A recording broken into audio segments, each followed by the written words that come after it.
Nero Wolfe and the two graves. It was a Wednesday morning in late October when the phone call came that would pull Nero Wolfe into what the newspapers would later call the affair of the twin graves. I was at my desk in the office of the old brownstone on West 35th Street, typing up invoices for a matrimonial case we'd just closed, the kind of work that paid the bills but left Wolfe in a sour mood for days. The weather outside matched his disposition.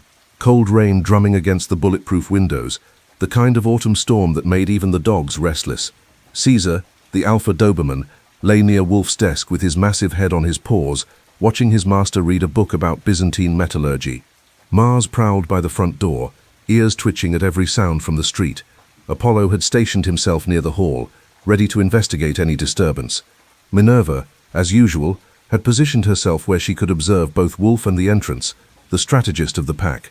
Diana's lean form was curled near the radiator, though her eyes tracked every movement. And Loyal, the brick-red pit bull with his engraved leather collar, sat at my feet, occasionally glancing up at me with those intelligent brown eyes. When the doorbell rang at 10:15, Diana was the first to react, followed immediately by Mars's low rumble. I glanced at Wolfe, who didn't look up from his book. "If that's Inspector Cramer," he said, "tell him I'm in Bolivia. You used that one last month." "Then I've returned and departed again. I'm a frequent traveler." I went to the hall and peered through the one-way glass panel Fritz had installed after an incident involving a process server and a bad attitude. It wasn't Kramer. It was a woman in her early 60s, well-dressed in a charcoal suit, holding a black umbrella against the rain. She had the kind of face that had been beautiful once and was now merely handsome, with the sort of bone structure that aging couldn't touch. Mars had followed me to the door, and when I opened it, he gave her a professional once-over before stepping back. "Yes? I need to see Mr. Nero Wolfe," she said. Her voice had whiskey in it, or maybe just grief. "It's about my family, and two graves that shouldn't exist." That got my attention. "Come in." I took her coat and umbrella, noting the quality of both, and led her to the office. The dogs rearranged themselves with the fluid efficiency of a military unit. Caesar remained near Wolfe, but the others formed a loose perimeter. Loyal followed me back to my desk. Wolfe had put down his book, which meant she'd interested him already. He studied her with those half-closed eyes that missed nothing. "Madam, Mr. Wolfe, my name is Constance Aldridge.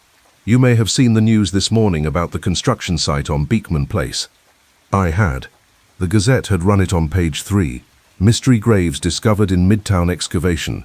A developer tearing down an old townhouse for a new apartment building had hit what they thought was a basement and instead found a pair of graves side by side beneath where the foundation used to be. "I saw the item," Wolfe said. "Construction workers discovered 2 intimates. The police were called. Beyond that, the newspaper was admirably vague. They're being vague because they don't know what they've found." Mrs. Aldrich sat in the red leather chair without being invited, which either meant she was used to getting what she wanted or was too upset to remember her manners. "One of those graves contains my grandmother, Rosalind Thatcher. She disappeared in 1928 and was never found. The other grave," she paused, her hands clenching in her lap. "The other contains a man named Bernard Whitmore. He was murdered 8 days ago." Wolfe's eyes opened a fraction wider. "Adjacent graves, I presume, not one atop the other?" "Side by side, and Mr. Wolfe between them, they found a gold cigarette case, engraved with the initials NW. I sat up straighter. Wolfe's face went carefully blank, which with him is the equivalent of another man shouting. "I see," he said finally. "And the police, naturally, are curious about those initials. Inspector Cramer came to see me this morning before I came here. He wanted to know if I'd ever heard of you in connection with my family." "And had you?" "No, but those are your initials, Mr. Wolfe." And Kramer seemed quite interested in that fact. Wolfe took in air through his nose and let it out slowly. "I do not smoke, Mrs. Aldrich. I never have. I do not carry cigarette cases, monogrammed or otherwise. And in 1928, I was busy elsewhere, establishing myself in this city and arranging for the installation of these premises' first orchid plants. I had no connection to your family then, and I have none now." "I believe you," she said, "but someone wanted those graves found, and someone wanted your name attached to them." "A frame," I said. "Someone's trying to hang this on Mr. Wolfe." Or on someone with the same initials, Wolfe said dryly. He looked at Mrs. Aldridge. Your grandmother's name was Rosalind Thatcher. Her married name? She never married. She was 24 when she vanished. The family searched for years. My father, her nephew, spent thousands on private detectives. Nothing. And this Bernard Whitmore. His connection to your grandmother. That's what makes no sense.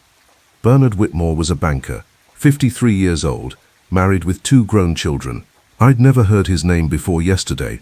The police say he was shot once in the chest at close range, sometime last Tuesday evening. Where was he killed? They don't know. His body had been there less than a week when the construction crew broke through. Someone dug that grave after my grandmother's recently. Wolfe was silent for a moment. Fritz appeared in the doorway with a tray bearing coffee service, reading the room with his usual precision. He poured for Mrs. Aldrich and me, then withdrew. Caesar's tail thumped once against the floor. Fritz was one of the few people the dogs considered family. Mrs. Aldrich, Wolfe said, I am not moved by coincidence or curiosity. I am moved by concrete questions that can be answered through logic. What is your question? Who killed my grandmother? And who killed Bernard Whitmore? And why their bodies are lying next to each other beneath a townhouse that belonged to my family until 9. That's 3 questions. I'll pay for all 3. Wolfe grunted. You said the townhouse belonged to your family. Past tense. What happened in 1931? It was sold. The family had already left the city after my grandmother disappeared. The scandal, you understand. My great-aunt couldn't bear living there. It sat empty for nearly 3 years before someone bought it. The property changed hands several times after that. Who bought it in 19... A businessman named Horus Dunbar. He's long dead now, but his son Timothy still lives in Manhattan, runs an import business. I was taking notes as usual. Wolfe drank beer and thought. Outside, the rain had intensified, hammering against the windows. Minerva had moved to lie near Wolfe's desk, her dark eyes tracking his face. The police will investigate this matter, Wolfe said finally. Inspector Cramer, despite his limitations, is competent. Why come to me? Because Kramer thinks this is about organized crime or some old bootlegging debt from Prohibition. He's not interested in my grandmother. He's interested in the cigarette case and whether it points to a mob connection. He asked me about family ties to bootleggers, for God's sake. And do you have such ties? My family made their money in textiles, Mr. Wolfe. We were respectable, boring, and rich. The most scandalous thing we ever did was vote Republican. Wolfe almost smiled. Very scandalous indeed. Your retainer? Whatever you require. I require $40,000 as a retainer, with expenses additional. If I discover who killed your grandmother and this Mr. Whitmore, and if my findings lead to criminal prosecution, I will consider the fee earned. If I fail, I will return half. Mrs. Aldrich didn't blink. Done. I'll have my attorney send the check this afternoon. No. Send it now. Archie will accompany you to your attorney's office and return with the check. I do not begin work on credit. She stood. You're as difficult as they say. I am more difficult than they say. Archie, your coat. 20 minutes later, I was in Mrs. Aldrich's Cadillac, heading toward her attorney's office on Madison Avenue. The rain had softened to a drizzle. I studied her profile as she drove with the kind of fierce concentration that suggested she didn't trust other drivers, or maybe just didn't trust the world. Tell me about your grandmother, I said. What do you want to know? Everything. Start with whether she was happy. Mrs. Aldrich was silent for half a block. She was engaged to be married in the fall of 1928 to a man named Garrett Forsythe, one of the Boston Forsythes, if that means anything to you. Old money? Very old. Mayflower old. The wedding was planned for October. In August, Rosalind vanished. She left the house one evening to meet friends at a restaurant and never arrived, never came home. The police found nothing. Garrett Forsythe searched for her obsessively for 2 years, then married someone else. Did your family think Forsythe might have had something to do with her disappearance? Everyone thought that at first, but he had an alibi. He was at his club with a dozen witnesses, and he genuinely loved her. You could see it in how he fell apart afterward. What about enemies? Jealous rivals? Angry ex-suitors? Rosalind was beautiful and wealthy. She had admirers, but no one who seemed dangerous. Someone was dangerous enough to kill her, and bury her in her own basement. We pulled up in front of a brass-plated building. Mrs. Aldridge turned off the engine and looked at me with eyes that had seen too much. "Mr. Goodwin, my grandmother has been gone for 27 years. I never knew her, but my father loved her like a sister, and he died still wondering what happened. If Mr. Wolfe can give our family that answer, I'll pay whatever he asks." The attorney, a dried-up specimen named Hadley Crane, had the check ready in 10 minutes. I pocketed it and headed back to the brownstone, thinking about 2 graves and the lives they represented. One from 1928, one from last Tuesday, separated by decades, but united in death, and somewhere in that gap lay an answer that someone thought worth killing for. When I got back to the office, Wolfe had finished his morning beer and was reading through a stack of newspaper clippings I didn't remember seeing before. Diana raised her head when I entered, then settled back down. "Fritz pulled these from his files," Wolfe said without looking up. "Stories about Rosalind Thatcher's disappearance from 1928. The case generated considerable attention." I put the check on his desk. 40,000, and I learned that Rosalind was engaged to marry money, had no known enemies, and vanished on her way to meet friends. Friends plural? That's what Mrs. Aldridge said. Then we should speak with any who survive. He pushed the clippings toward me. These name 3 women who were Rosalind's regular companions. Find them. I also want to know everything possible about Bernard Whitmore, his work, his habits, his associates, and I want to know who has owned that townhouse at every point between 1931 and now. That's a lot of legwork for one pair of legs. Then exercise them efficiently. Saul, Fred, and Ori are all available if you need assistance. But start with the investigation yourself. I want your impressions before we deploy additional resources. What about Kramer? He's going to show up here eventually, asking uncomfortable questions about that cigarette case. When he does, I will provide him with the truth. I had nothing to do with those graves. If he chooses not to believe me, that's his constitutional right and his professional error. Wolfe picked up his book again. "Now go, and Archie, take Loyal with you when you visit the construction site. I want no ambiguities about your authority when dealing with officious policemen." I looked down at the pit bull, who looked back at me with what might have been enthusiasm. "You think a dog will impress the cops? I think Loyal will impress anyone with eyes, and his collar identifies him as belonging to this household. It's a credential the police will recognize." He had a point. In certain New York circles, Nero Wolfe's name carried weight, and that weight extended to his household, even the 4-legged members. I grabbed my coat and hat, and Loyal followed me to the door with the kind of dignified purposefulness that would have made Caesar proud. As I stepped into the drizzle, Mars gave me a look that clearly said, "You're taking the pit bull instead of me." "Next time, tough guy," I told him, and headed for the garage. The construction site on Beekman Place was a mess of mud, exposed concrete, and yellow police tape. A uniformed cop stood at the entrance, looking cold and miserable in the drizzle. I parked the sedan a block away and walked up with Loyal at my side. The pit bull's muscular frame and that engraved collar drew immediate attention. "Site's closed," the cop said, then noticed Loyal. "That a police dog?" "Private detective dog. Archie Goodwin, working for Nero Wolfe. We're consulting on the grave case." The cop's expression shifted from suspicion to interest. "You're Wolfe's guy, the one who solved the Hammond murder?" "Among others." "Kramer, know you're here?" "He will. I'm about to call him and tell him." I pulled out a notebook. "Your name?" "Donnelly. Officer Patrick Donnelly." He looked at Loyal again. "Beautiful animal. What's his name?" "Loyal." "Fitz." Donnelly glanced back at the site. "You want to see the graves? They're still open. Medical examiner hasn't cleared them for removal yet." "That's exactly what I want." He lifted the tape and let me through.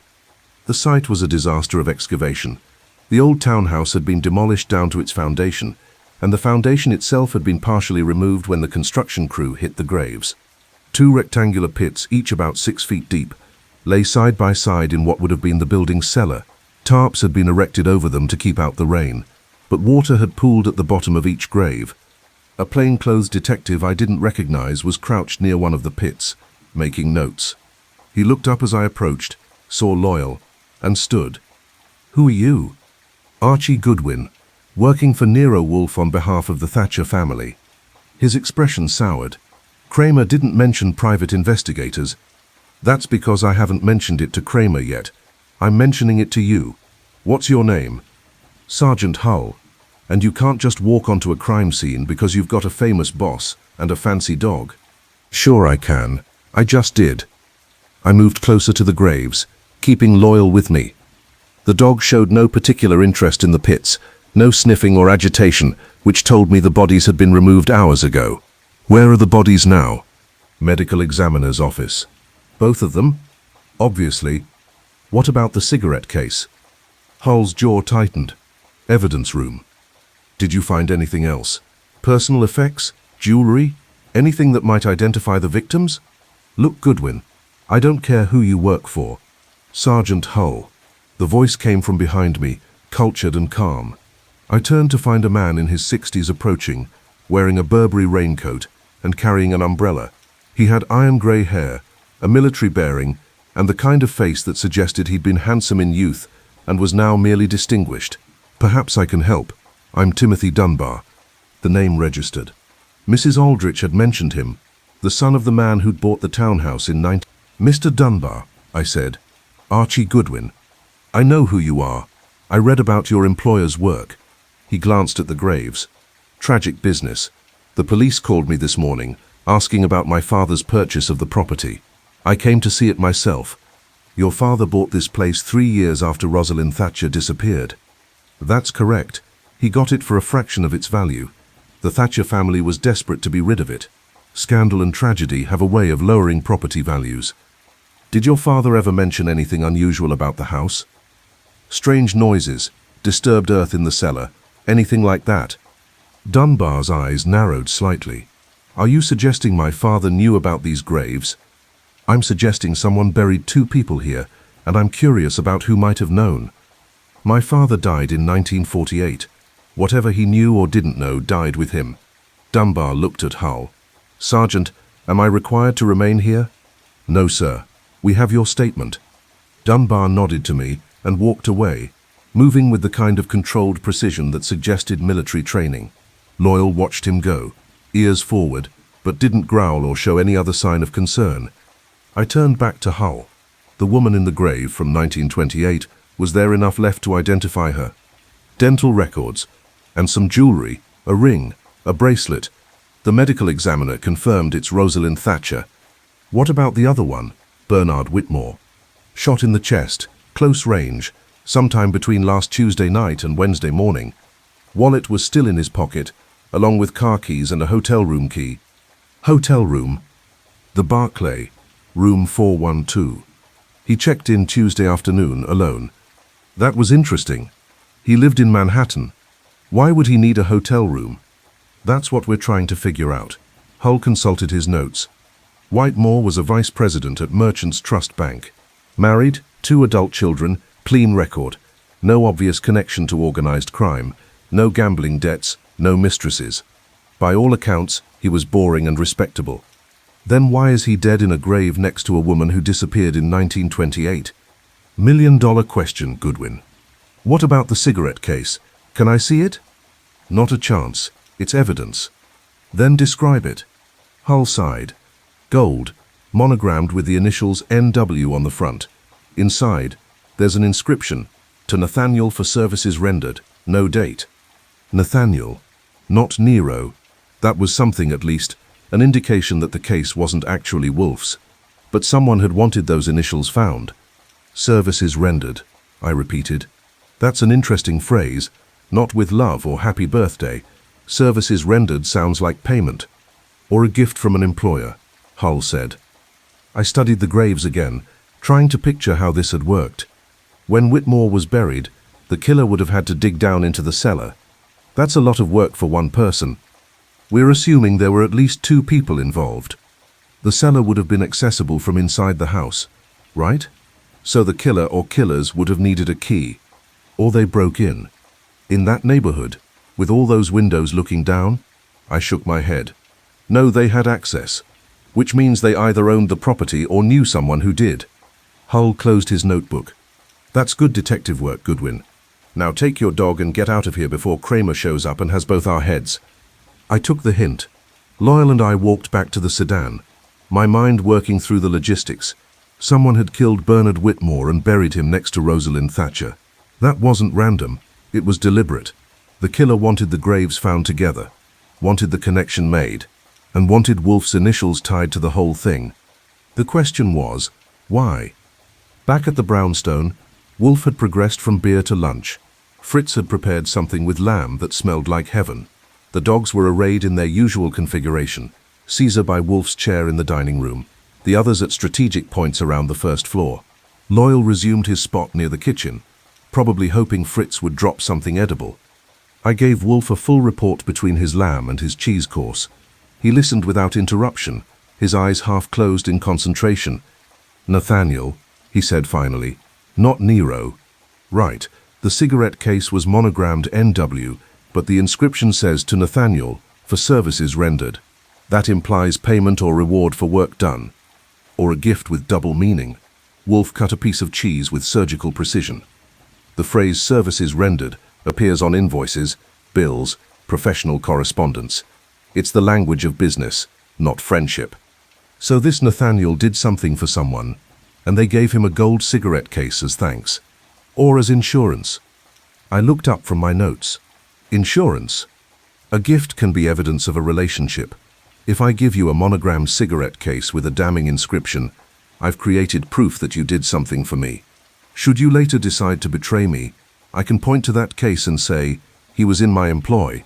He knew what he was doing. You're saying the case was a trap. I'm saying it might have been, or it might simply have been a generous gift that later became inconvenient. Wolfe drank beer. Find Nathaniel. That's not much to go on. Then go on what you have. Rosalind Thatcher disappeared in 19... According to the newspapers, she was engaged to Garrett Forsythe. Find him if he's still alive, and ask him about anyone named Nathaniel in Rosalind's circle. Mrs. Aldridge said Forsythe married someone else. People marry. People remember. Do it. I spent the afternoon tracking down Garrett Forsythe. It took 4 phone calls and 1 convenient lie about working for his insurance company before I learned he was living in Connecticut, retired, and suffering from what his housekeeper tactfully described as reduced circumstances. She gave me an address in Westport. By 4 o'clock, I was driving north on the Merritt Parkway, watching the autumn colors blur past. The rain had stopped, leaving everything sharp and clean. I thought about Rosalind Thatcher leaving her home one August evening in 1928, heading to meet friends. She never arrived. Someone intercepted her, killed her, and buried her in her own family's basement. Then, 27 years later, someone killed Bernard Whitmore and put him in the ground next to her. 2 murders, decades apart, but connected by that cigarette case and by the simple fact of proximity. The killer wanted them found together. That was the key. This wasn't about hiding bodies, it was about revealing them. Garrett Forsythe lived in a modest colonial on a quiet street, the kind of place where old money goes to die gracefully. A Filipino housekeeper answered the door and led me to a study where Forsythe sat in a wheelchair, a blanket across his lap, staring out the window at a garden gone to seed.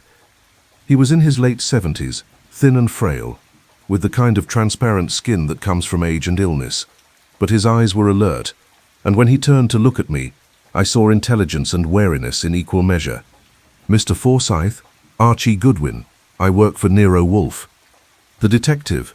His voice was reedy but steady. "Why would a detective want to talk to me?" "Because I think you can help me with a murder case." "I don't know anything about murder." "You knew Rosalind Thatcher?" His face changed, went still and careful. "That was a long time ago. They found her body yesterday, buried in the basement of her family's old townhouse on Beekman Place. Someone shot her and buried her there in 19... Forsythe closed his eyes. When he opened them again, they were wet. "I searched for her for 2 years, spent thousands of dollars, hired every detective I could find, and she was there the whole time." "Yes. Who killed her?" "That's what I'm trying to find out. Mr. Forsythe, did Rosalind ever mention anyone named Nathaniel? A family friend, a business associate, anyone with that name?" He thought for a long moment. "Nathaniel Rourke. He was her cousin's husband, married to Millicent Thatcher in 1925. They lived in the townhouse with Rosalind and her parents." Now we were getting somewhere. What did Nathaniel Rourke do for a living? He was in investments, bonds, I think. Or maybe it was commodities. I never paid much attention. I found him tiresome. Why? He was one of those men who's always scheming, always looking for an angle. He laughed too loud, drank too much, and treated his wife badly. Rosalind couldn't stand him. But they lived in the same house? Millicent inherited a share of the property from her father. She and Nathaniel had the third floor. There was tension. What kind of tension? Forsythe's hands moved restlessly on the blanket. Nathaniel made advances toward Rosalind. She rejected him. He persisted. It became ugly. Rosalind's father finally told him to stop or get out. When was this? A few weeks before she disappeared. I felt something click into place. Did the police question Nathaniel after Rosalind vanished? Of course. He had an alibi, said he was at his club, playing cards. Several men corroborated it. What happened to him after Rosalind disappeared? He and Millicent moved out of the townhouse within a month.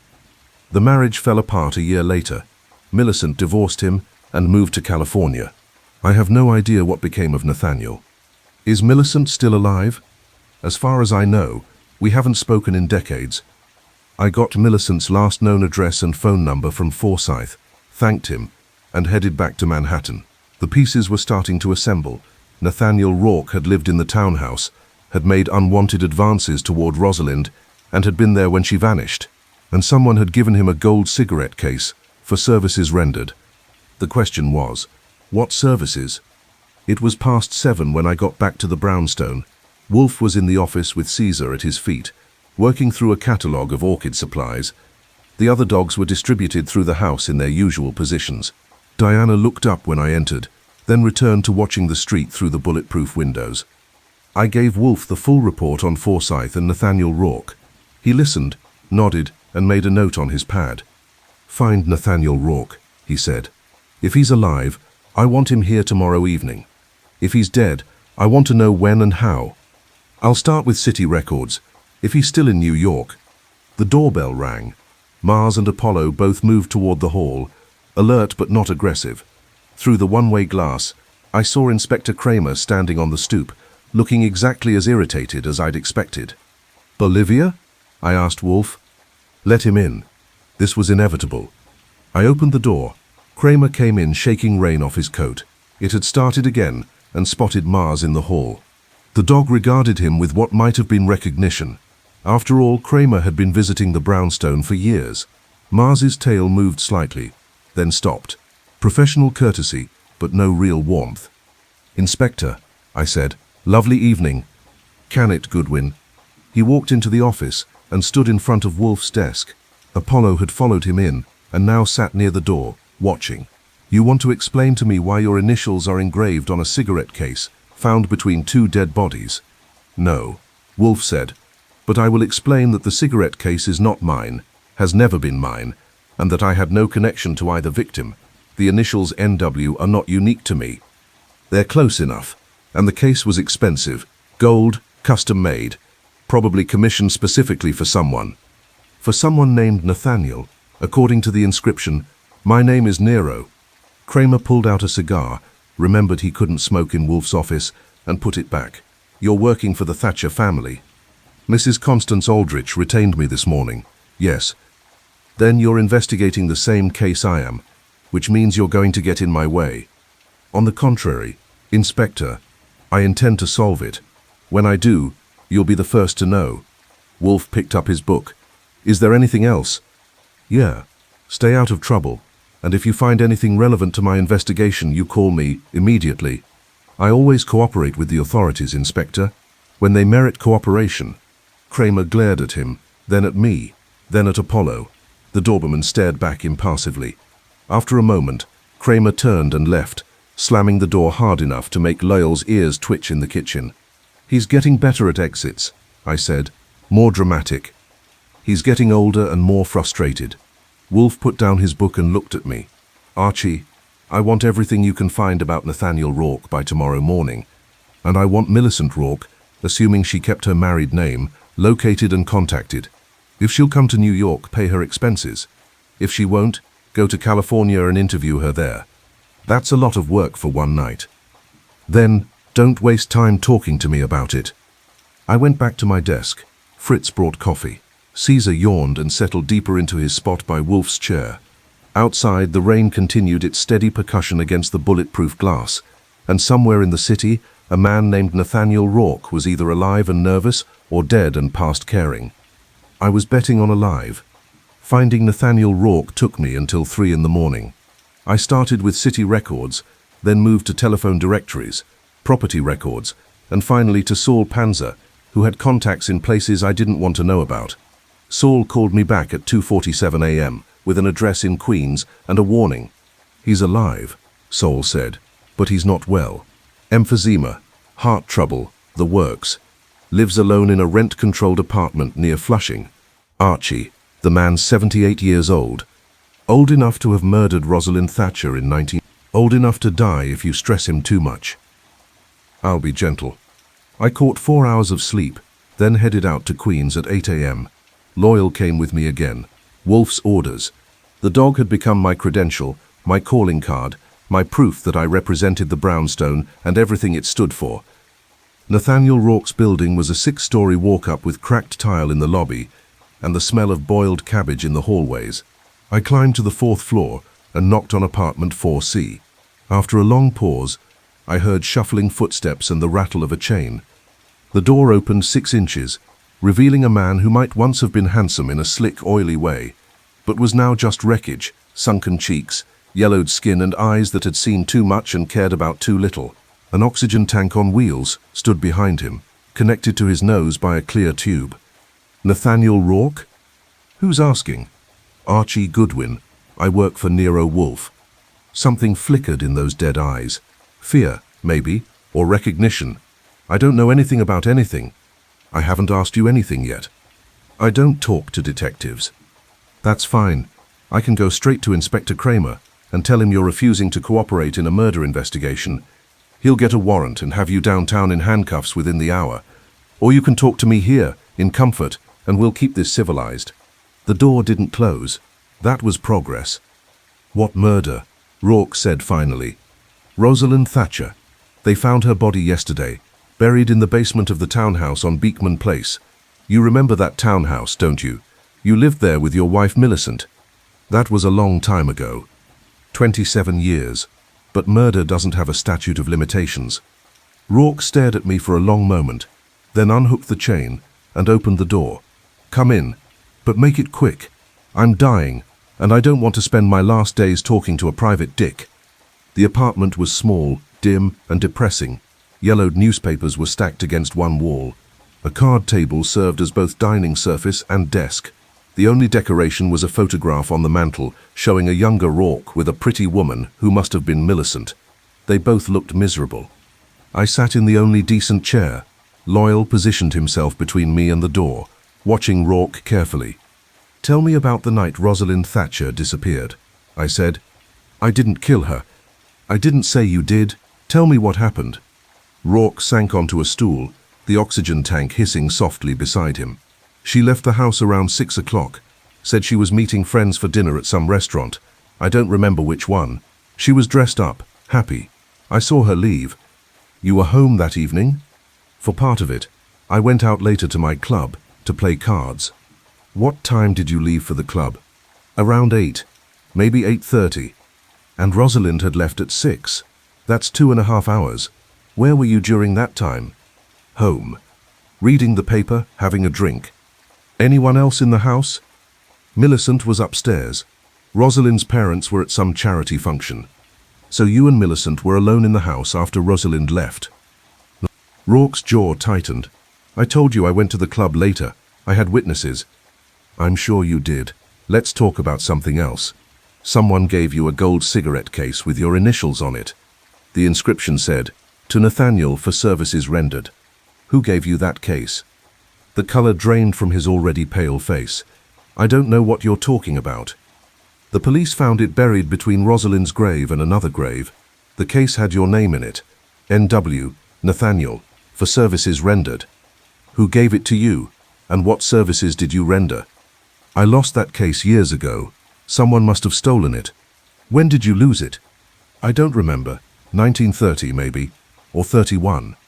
Convenient timing, right around when the Thatcher family sold the townhouse. Rourke stood up, dragging his oxygen tank with him. I think you should leave. I think you should tell me the truth. Someone murdered Rosalind Thatcher in 1928 and buried her in that basement. Then, last week, someone murdered a man named Bernard Whitmore and buried him right next to her. That cigarette case was placed between the bodies like a calling card. Someone wanted it found. Someone wanted your name tied to both murders. I didn't kill anybody. Then who did? His hands were shaking. I want a lawyer. You're not under arrest. You don't need a lawyer. What you need is to tell me what happened in that townhouse in 9... For a moment, I thought he might actually do it. His mouth opened, his eyes darted to the photograph of him and Millicent, and something like guilt or grief crossed his face. Then he shook his head. Get out. Mr. Rourke, get out, or I call the police myself and tell them you're harassing a dying man. I stood. Loyal followed suit, keeping his eyes on Rourke. Fine, but when Inspector Cramer shows up with a warrant, remember that I gave you a chance to tell your side of the story. I left him there, wheezing into his oxygen mask, surrounded by stacks of old newspapers and the ghost of whatever he'd done in 1928. Back at the brownstone, Wolfe was in his office reading the newspaper. Caesar and Minerva were with him. I could hear Fritz in the kitchen, preparing lunch. Diana and Apollo were somewhere on the upper floors, probably with the orchids. Nathaniel Rourke is dying, I said, dropping into my chair. Emphysema, heart trouble, the works, and he's terrified. He says he didn't kill anyone, but he knows something about that cigarette case. Did he say who gave it to him? No. He clammed up, said he lost the case in 1930 or 31. Shortly after Rosalind Thatcher's disappearance. That's what I thought. Convenient timing. Wolfe was silent for a moment, his fingers pressed together in a tent. The case was found between the two graves. That suggests it was placed there deliberately, not dropped by accident. Someone wanted it found. The killer? Or someone with knowledge of the killer's identity? Wolfe opened his eyes. Where is Millicent Rourke? California. I've got someone making calls to track down her current address. When you locate her, tell her I'll pay her expenses to come to New York. I want her here by tomorrow night. And if she won't come, then offer her $5,000. If that doesn't work, go to California and bring her back bodily. Kidnapping is still illegal, even for us. I'm not suggesting kidnapping, I'm suggesting persuasion backed by cash. There's a difference. The phone rang. I picked it up. Nero Wolfe's office. Mr. Goodwin, this is Constance Aldridge. Mrs. Aldridge, what can I do for you? I just received a very strange phone call. A man with a muffled voice said I should stop investigating my grandmother's death. He said if I continued, people would get hurt. I sat up straighter. Did he threaten you specifically? No, but the implication was clear. Mr. Goodwin, I'm frightened. Don't be. Threats like that usually mean we're close to something important. Where are you right now? At home. Stay there. Lock your doors. Don't let anyone in except people you know and trust. I'll call Inspector Cramer and have him send a patrol car to your neighborhood. Is that necessary? It's prudent. Mrs. Aldridge, someone killed 2 people and went to considerable trouble to hide one body and reveal another. That kind of planning suggests intelligence and ruthlessness. Take the threat seriously. All right, but Mr. Goodwin, am I putting my family in danger by hiring Mr. Wolfe? You're putting the killer in danger. That's different. I hung up and relayed the conversation to Wolfe. He grunted. Kramer should be informed. Already planning on it. And Archie, I want someone watching Mrs. Aldrich's building. Not the police. One of our people. Saul's available. Then hire him. He's to watch her building around the clock until further notice. If anyone approaches with hostile intent, he's to intervene and call the police. I made the calls. Kramer was unhappy about the threat, but agreed to increase patrols near Mrs. Aldrich's building. Saul was happy about the work and promised to be in position within the hour. By the time Fritz announced lunch, I'd also located Millicent Rourke. She was living in Pasadena under her maiden name, Millicent Thatcher, and working as a librarian. I called her, explained who I was and what I needed, and offered to pay her travel expenses plus $2,000 for her time. There was a long silence on the line. "You want me to come to New York to talk about Rosalind," she said finally. "And about your ex-husband, Nathaniel Rourke." Another pause. "I haven't thought about Nathaniel in 20 years. Someone's been thinking about him recently. And about Rosalind. 2 people are dead, Mrs. Rourke, and we think the murders are connected to what happened in I don't know anything about murder." "Then come to New York and tell me what you do know. If you're innocent, you have nothing to fear, but if you refuse to cooperate, Inspector Cramer of the NYPD might interpret that as consciousness of guilt." "That's a threat. That's a fact. Mrs. Rourke, your cousin died violently 27 years ago. Don't you want to know who killed her?" "Of course I do, but I don't see how I can help." "Let Mr. Wolfe decide that. Come to New York, talk to us. If your information is useful, we'll pay you $3,000 instead of 2. If it's not useful, you'll still get the 2,000 plus expenses. Either way, you'll have done your duty to Rosalind's memory." She agreed, reluctantly. I booked her a flight for the next day and arranged for a car to pick her up at Idlewild Airport. Then I went to lunch, where Fritz had prepared something extraordinary with duck that made even Caesar lift his head and sniff the air appreciatively. "We're assembling the principals," Wolfe said between bites. "Nathaniel Rourke, Millicent Rourke, Timothy Dunbar, possibly Garrett Forsythe, add Mrs. Aldridge, and the relevant police personnel. Who else might know something useful?" "Bernard Whitmore's widow," I said, "and his associates at the bank." "Start with the widow. This afternoon.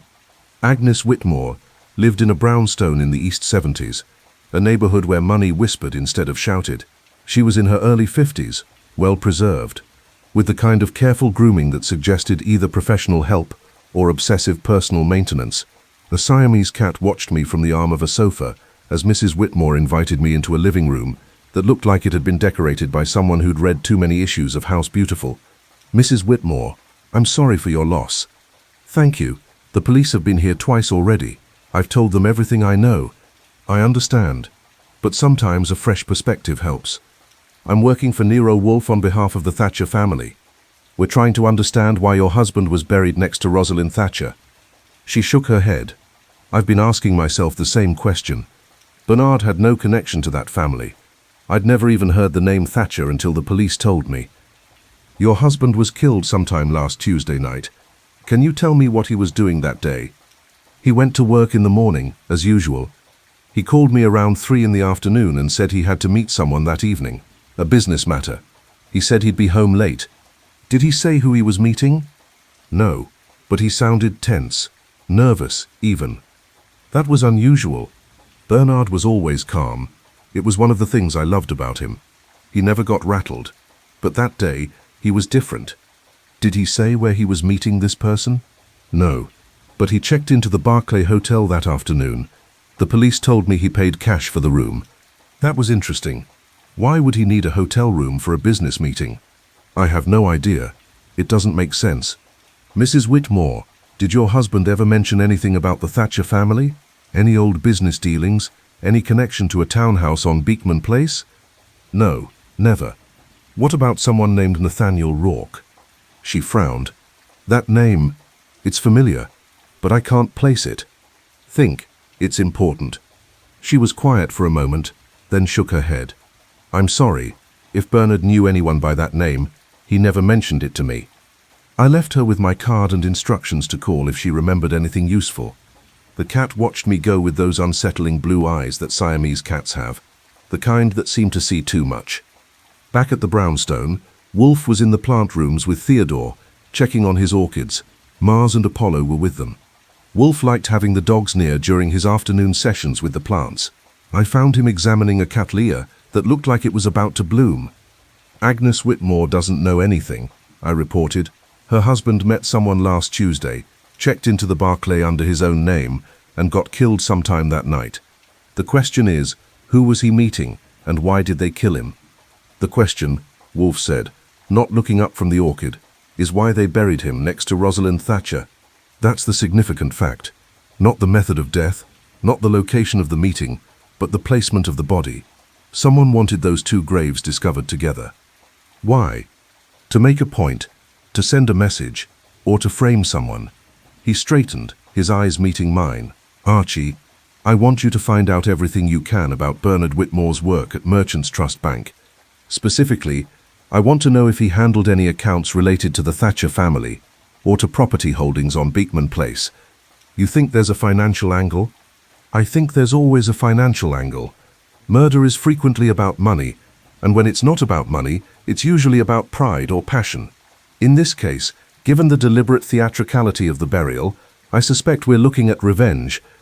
"Revenge for what?" "For something that happened in 1928. Something that Bernard Whitmore either knew about or was involved in. Find the connection." I spent the rest of the afternoon at Merchants Trust Bank, talking to Whitmore's colleagues and going through his files with the grudging permission of a bank vice president who made it clear he was only cooperating because Kramer had leaned on him. Whitmore had been a methodical, boring banker who specialized in trust accounts and estate management. He'd been with the bank for 30 years, had never caused trouble, and had been universally regarded as competent but uninspiring. And buried in his files, I found it, a trust account established in 1931 by Horace Dunbar, Timothy Dunbar's father, to manage rental income from a property on Beekman Place. The property had been sold in 1947, and the trust had been dissolved. But for 16 years, Bernard Whitmore had been the account manager. The property was the Thatcher townhouse. I called the brownstone from a payphone. I found the connection. Whitmore managed a trust account for the townhouse from 1931 to 1947. Horace Dunbar set it up after he bought the property from the Thatcher family. Satisfactory. Wolfe's voice was warm with satisfaction. "Return here immediately. I want to review everything we have before Millicent Rourke arrives tomorrow." "What about Timothy Dunbar?" "He's looking more and more like a person of interest." "I'm aware, but we still don't know who killed Rosalind Thatcher or why Bernard Whitmore died 27 years later. Find those answers, and Timothy Dunbar's role will become clear." I headed back to the brownstone through evening traffic, my mind working through the pieces. Horace Dunbar buys the townhouse in 1931, 3 years after Rosalind disappears. He sets up a trust account managed by Bernard Whitmore. The property is sold in 1947, but something connects it to the present day, something that got Whitmore killed last Tuesday. The question was, what? Millicent Thatcher, formerly Millicent Rourke, arrived at the brownstone at 6 o'clock the following evening. I picked her up at Idlewild and drove her into the city, watching her take in the Manhattan skyline with the expression of someone revisiting a place they'd tried to forget. She was in her early 70s, thin and precise, with steel-grey hair and the kind of ramrod posture that suggested either good breeding or chronic back pain. She wore a navy suit and sensible shoes, and she carried herself with the dignity of someone who'd survived hard times and refused to be defined by them. "Thank you for coming," I said as we crossed the Queensborough Bridge. "I'm not sure I had much choice." "You always have choices, Mrs. Rourke." "It's Thatcher now. I took back my maiden name after the divorce." "Fair enough." She was quiet for a moment, watching the city scroll past. "I haven't been back to New York in 24 years. I swore I'd never return." "Why?" "Because there's nothing here for me but bad memories. My marriage failed. My cousin died. My family fell apart. California gave me a fresh start. Yet here you are." "Yes, because someone murdered Rosalind, and I owe it to her to help find out who." At the brownstone, Fritz took Mrs. Thatcher's coat and showed her to the front room, where Wolfe was waiting. The dogs had rearranged themselves for a visitor, Caesar near Wolfe's chair, Mars by the door, Apollo in the hall, Minerva near the window, Diana by the bookshelf, and Loyal near my desk. It was an impressive display of canine security, and Mrs. Thatcher noticed.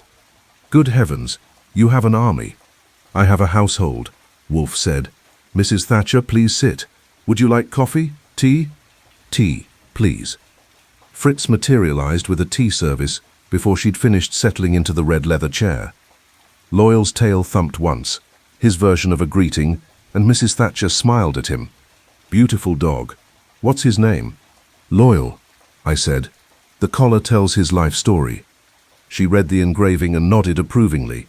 "Truth in advertising. I appreciate that." Wolfe waited until she'd had her tea, then began. "Mrs. Thatcher, I appreciate your willingness to assist our investigation. Let me be direct. I believe your cousin Rosalind was murdered in August 1928 by someone who had access to your family's townhouse. I further believe that your ex-husband, Nathaniel Rourke, either committed the murder himself or knows who did. I need you to tell me everything you can about the weeks leading up to Rosalind's disappearance." Mrs. Thatcher set down her cup with deliberate care. "I've spent 27 years trying to forget those weeks."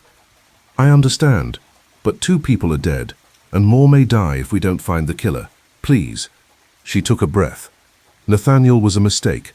I married him in 1925 because he was charming and persuasive, and because I was young enough to confuse charm with character. By 1927, I'd realized my error. He drank too much, gambled too much, and had a wandering eye. But divorce was complicated. My family didn't approve." "What did Nathaniel do for a living?" "He worked in investments, commodities, primarily. He claimed to be successful, but I suspected he was losing more than he made. We had mounting debts. That's why we moved into the townhouse with Rosalind and her parents. We couldn't afford our own place anymore." "How did Nathaniel and Rosalind get along?" Mrs. Thatcher's face hardened.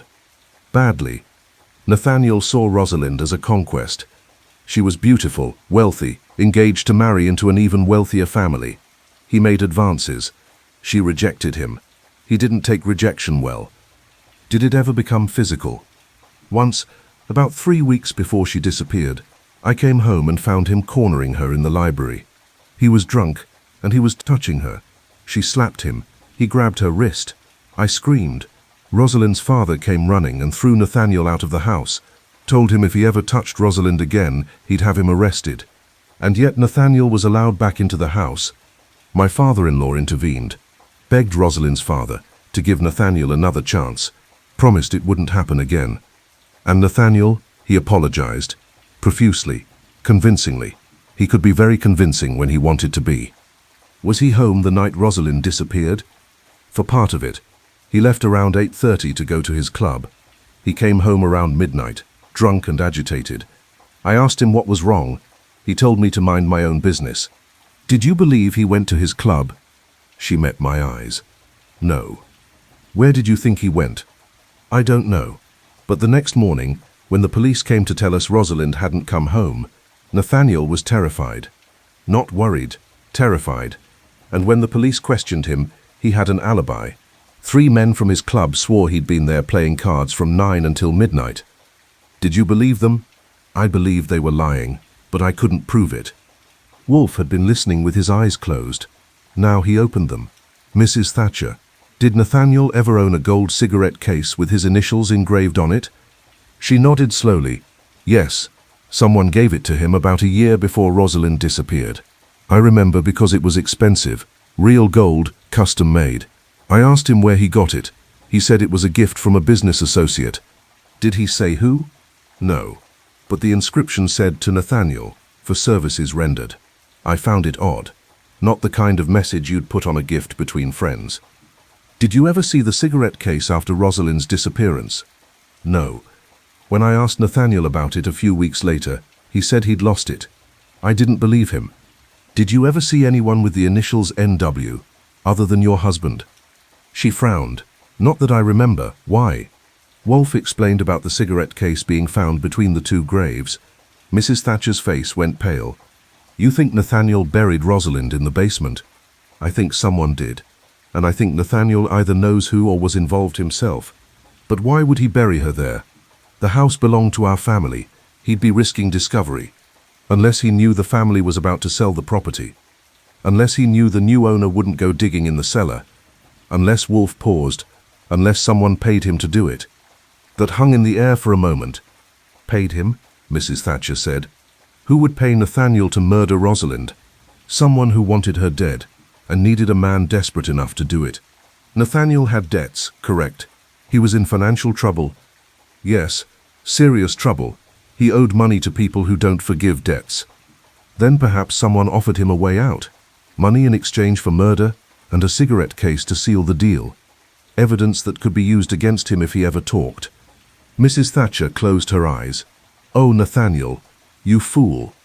"Mrs. Thatcher," I said gently, "do you have any idea who might have wanted Rosalind dead?" "No.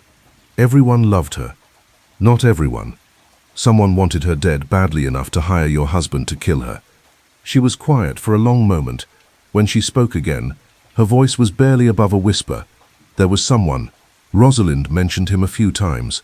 A man who'd asked her father for permission to court her, before Garrett Forsythe entered the picture. Her father said no. Rosalind said the man didn't take it well. Do you remember his name? No. She called him the persistent one, said he kept sending her letters even after she got engaged. Garrett wanted to confront him, but Rosalind asked him not to. She said it would only make things worse. This man, was he wealthy? I think so. Rosalind said he came from an old family. That usually meant money. Wolfe leaned forward slightly. Mrs. Thatcher, would you recognize this man's handwriting if you saw it? Possibly. Why? Because if he sent letters to Rosalind, some of them might still exist. In an attic, a storage facility, a family archive somewhere. Mrs. Thatcher shook her head. Rosalind's parents died years ago. If there were any letters, they're long gone. Not necessarily. Families save things, especially families with money and a sense of history. Wolfe looked at me. Archie, contact Mrs. Aldridge. Ask if any of Rosalind's personal effects survive. Specifically, ask about correspondence. Will do. After Mrs. Thatcher left for her hotel, Wolfe sat in silence for a long time, his eyes closed, his fingers pressed together. The dogs had relaxed, Caesar was asleep, Mars was drowsing, and the others had scattered to their various posts. Only Loyal remained alert, watching Wolfe with what looked like professional interest. We're close, Wolfe said finally. To what? To understanding the pattern. Someone wanted Rosalind dead, someone with money and connections. They hired Nathaniel Rourke to kill her, paid him with that cigarette case, and presumably with cash. Rourke buried her in the basement of her family's townhouse, knowing the property would soon be sold. The case was either taken from him as insurance or given voluntarily as proof of the arrangement. Okay, but why kill Bernard Whitmore 27 years later? Because he knew something. Remember, Whitmore managed the trust account for the townhouse from 1931 to 1947. He had access to the property's financial records. He might have seen something, noticed something, that connected the new owner to the original murder. And when he tried to blackmail them, or when they thought he might, they killed him and buried him next to Rosalind to send a message. Precisely. The message being, this is what happens to people who know too much about 1928. But who's sending the message? Wolfe opened his eyes. Someone who inherited the problem. Someone who discovered what their father or grandfather did and decided to protect the family name. Someone like Timothy Dunbar. I thought about that. Timothy Dunbar, son of Horus Dunbar, who'd bought the townhouse in Horus, who might have commissioned the murder of Rosalind Thatcher. Timothy, who might have killed Bernard Whitmore to keep the secret buried. We need proof, I said. We need confession, Wolfe corrected. Proof is for prosecutors. We need someone to crack under pressure and admit what happened. And for that we need leverage. What kind of leverage? The kind that comes from bringing all the players into one room and making them fight each other. He looked at me. Archie, I want everyone here tomorrow evening. Mrs. Aldridge, Timothy Dunbar, Nathaniel Rourke, Millicent Thatcher, and Inspector Cramer. Tell them it's mandatory. Tell them I'm prepared to reveal the solution to both murders. And if they refuse to come? They won't. Curiosity is a powerful motivator, and so is fear. I made the calls. Mrs. Aldridge agreed immediately. Millicent Thatcher was reluctant but agreed when I reminded her about the $3,000. Timothy Dunbar was suspicious but intrigued. Nathaniel Rourke tried to refuse, then capitulated when I mentioned Kramer would be there and would be very interested in hearing Wolfe's theory about the cigarette case. Kramer himself was the hardest sell. You're telling me you've solved both murders, he said skeptically. I'm telling you Mr. Wolfe has a theory that will interest you. Tomorrow night at 9 o'clock, be here. And if I'm not, then you'll read about it in the newspapers the day after, when we turn our findings over to the district attorney. He swore, hung up, and called back 10 minutes later to confirm he'd be there. By the time I went to bed that night, everything was arranged. Tomorrow evening, the brownstone would become a stage for truth or lies, confession or denial, and somewhere in that room, a killer would be sitting in one of those red leather chairs, pretending innocence while planning murder. I fell asleep thinking about Loyal's engraved collar. Loyal, 918 West 35th Street. Truth in advertising, Mrs. Thatcher had said. Maybe that's what we needed. A little truth to cut through all the lies. Friday morning came with clear skies and cold air, the kind of October day that makes you believe in fresh starts and new beginnings. I didn't buy it. I'd seen enough murder cases to know that clarity of weather had nothing to do with clarity of truth. Wolfe was in his office by 9 a.m., which was unusual. He normally spent his mornings with the orchids until 11, but today was different. Today was endgame, and he knew it. Caesar was at his feet, watching his master read through the files I'd compiled on everyone involved in the case. The other dogs were distributed throughout the house in their standard defensive positions, except for Loyal, who'd taken up residence near my desk as if he knew something important was about to happen. The pattern is clear, Wolfe said, not looking up from the file on Timothy Dunbar. Horace Dunbar wanted Rosalind Thatcher dead. Why? That's the remaining question. Maybe he was the persistent one, the man who wanted to court her and was rejected. Possibly. Or maybe he wanted the townhouse and couldn't get it while the family occupied it. Or maybe, Wolfe paused. Maybe it was something else entirely. That's helpful. I'm thinking, Archie. Allow me that luxury. The phone rang. I picked it up. Nero Wolfe's office. Mr. Goodwin? It was Mrs. Aldridge, and she sounded shaken. I found something. You asked about Rosalind's correspondence. I went through some boxes in my attic this morning. Letters, mostly. And I found these. These? Love letters, from someone who signed himself only with the initial H.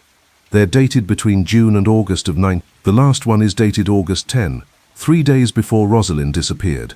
My pulse quickened. H. As in Horus. That's what I thought. Mr. Goodwin, these letters are disturbing. They start romantic, almost obsessive, but they become angry. The last one says, "If I cannot have you, no one will. You've made your choice, and you'll live to regret it." Actually, I said, she didn't live to regret it. That's the problem. Mrs. Aldridge, bring those letters to the brownstone, tonight, before the meeting. I'll be there by 8. I hung up and relayed the conversation to Wolfe. His eyes opened fully for the first time that morning. "If I cannot have you, no one will," he repeated. The classic threat of a rejected lover. And signed H. Horace Dunbar wrote those letters. We still don't have proof he killed her. No, but we have proof of motive, opportunity, and means. He wanted her. She rejected him. He hired Nathaniel Rourke to kill her. Then he bought the townhouse to ensure the body would never be found. Except it was found, 27 years later. Because Timothy Dunbar decided to demolish the building and develop the property. He didn't know about the graves. No one did. The construction crew broke through by accident. And when Bernard Whitmore realized what had been discovered, he tried to blackmail Timothy. Or Timothy realized Whitmore might make the connection between his father and the murder. Either way, Whitmore had to die. Timothy killed him and buried him next to Rosalind as a warning to anyone else who might piece together the truth. A warning to who? To us, Archie. To anyone who might investigate. The cigarette case with Nathaniel's initials was meant to point suspicion away from the Dunbar family and toward Rourke. It's misdirection. I thought about that. So Timothy knows his father killed Rosalind Thatcher. But instead of letting it stay buried, he kills again to protect the family name. That's cold. That's pride, Wolfe said, and pride is often colder than calculation. The rest of the day was spent in preparation. Fritz outdid himself with food. There would be a substantial spread available for guests, because Wolfe believed that feeding people made them more tractable. I arranged the chairs in the office to accommodate everyone. The dogs seemed to sense the importance of the evening. They were more alert than usual, moving with purpose, checking entrances and windows. At 7 p.m., I took a shower and changed into a fresh suit. When I came back down, Wolfe was already in the office, dressed in his standard yellow shirt and massive suit, looking like a Buddha contemplating murder. Caesar had positioned himself to Wolfe's right, a massive shadow of canine authority. Mrs. Aldridge arrived at 8 o'clock sharp, carrying a leather folder containing the letters. I showed her to the front room, took the folder, and brought it to Wolfe. He read through them quickly, his expression growing darker with each page. "Obsession," he said finally. growing into rage. Horace Dunbar wanted Rosalind Thatcher with a passion that couldn't tolerate rejection. When she chose Garrett Forsythe, Dunbar decided she would die, and he found a man desperate enough to do the killing. Nathaniel Rourke. Precisely. By 8:30, everyone had arrived except Timothy Dunbar. Mrs. Aldridge sat in one of the red leather chairs, looking nervous. Millicent Thatcher sat beside her, looking resigned. Nathaniel Rourke had been half carried in by Saul Panzer, his oxygen tank wheezing beside him. Kramer stood by the door with Sergeant Hull, both of them radiating professional skepticism, and the dogs, the Magnificent Six, had arranged themselves in a configuration that would have made a military strategist proud. At 8:40 the doorbell rang. I opened the door to find Timothy Dunbar standing on the stoop, looking irritated and imperious in a charcoal overcoat and silk scarf. "This better be worth my time, Goodwin." "It will be. Come in." I led him to the office. When he saw the assembled crowd, his expression hardened. "What is this? An inquisition?" "A conversation," Wolfe said. "Sit down, Mr. Dunbar." Dunbar sat, reluctantly, in the one remaining red leather chair. His eyes swept the room, taking in Mrs. Aldridge, Millicent Thatcher, Nathaniel Rourke, the police, and the dogs. Mars had positioned himself between Dunbar and the door, a subtle barrier. "Very well," Dunbar said. "I'm sitting. Make your point." Wolfe picked up the folder of letters. "Mr. Dunbar, what can you tell me about your father's relationship with Rosalind Thatcher?"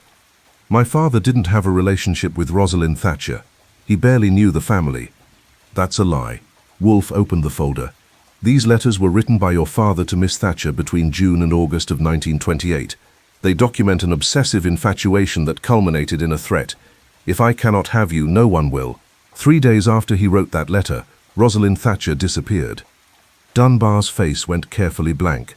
"Let me see those letters." "No. They're evidence in a murder investigation."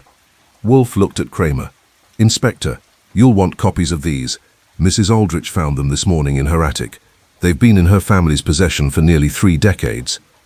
Kramer moved forward, took the folder, and began reading. His expression shifted from skepticism to attention to something harder. "These are signed H. Horace Dunbar," Wolfe said.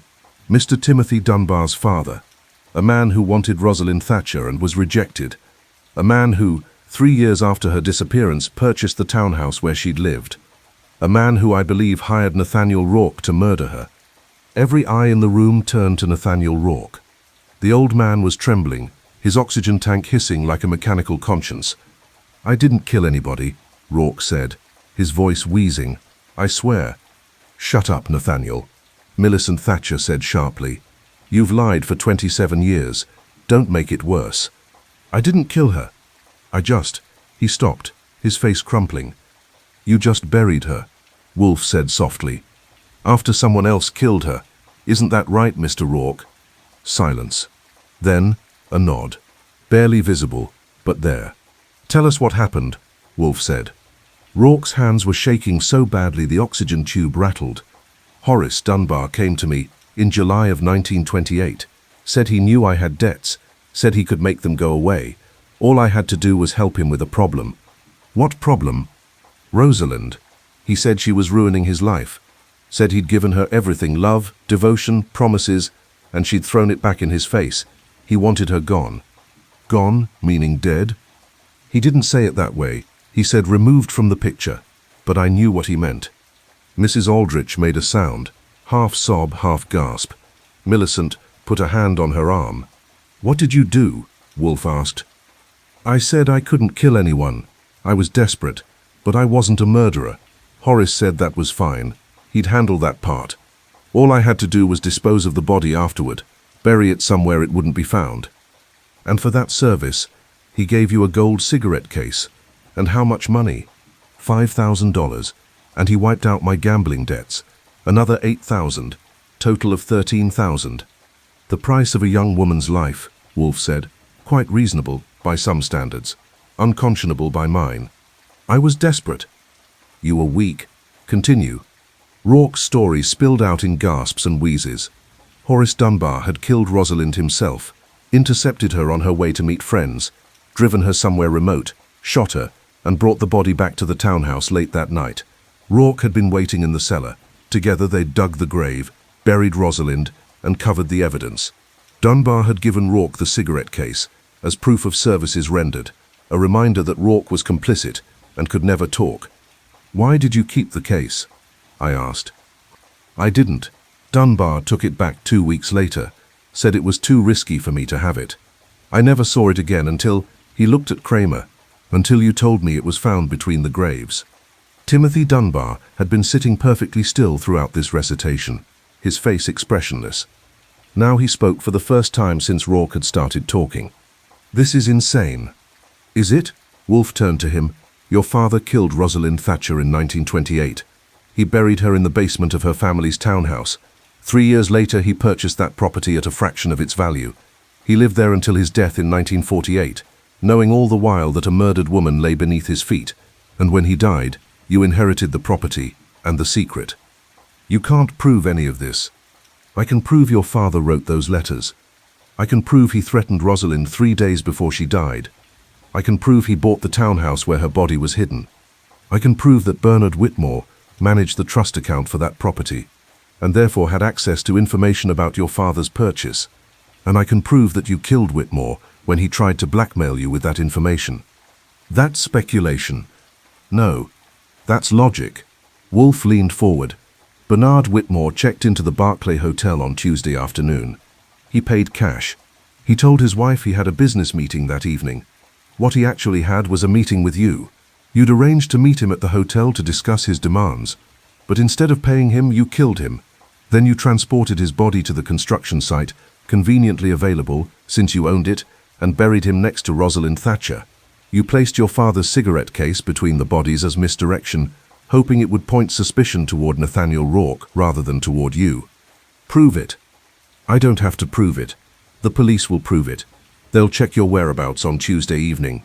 They'll examine your financial records for any connection to Bernard Whitmore. They'll search your property for the weapon used to kill him, and they'll find evidence. They always do, when they know where to look." Kramer had been taking notes. Now he stepped forward. "Mr. Dunbar, I'd like you to come downtown with me to answer some questions." "Am I under arrest?" "Not yet, but I strongly suggest you cooperate." Dunbar stood. His face had gone pale, but his voice was steady. "I want my lawyer." "That's your right." As Kramer led Dunbar toward the door, Mars moved aside with professional efficiency.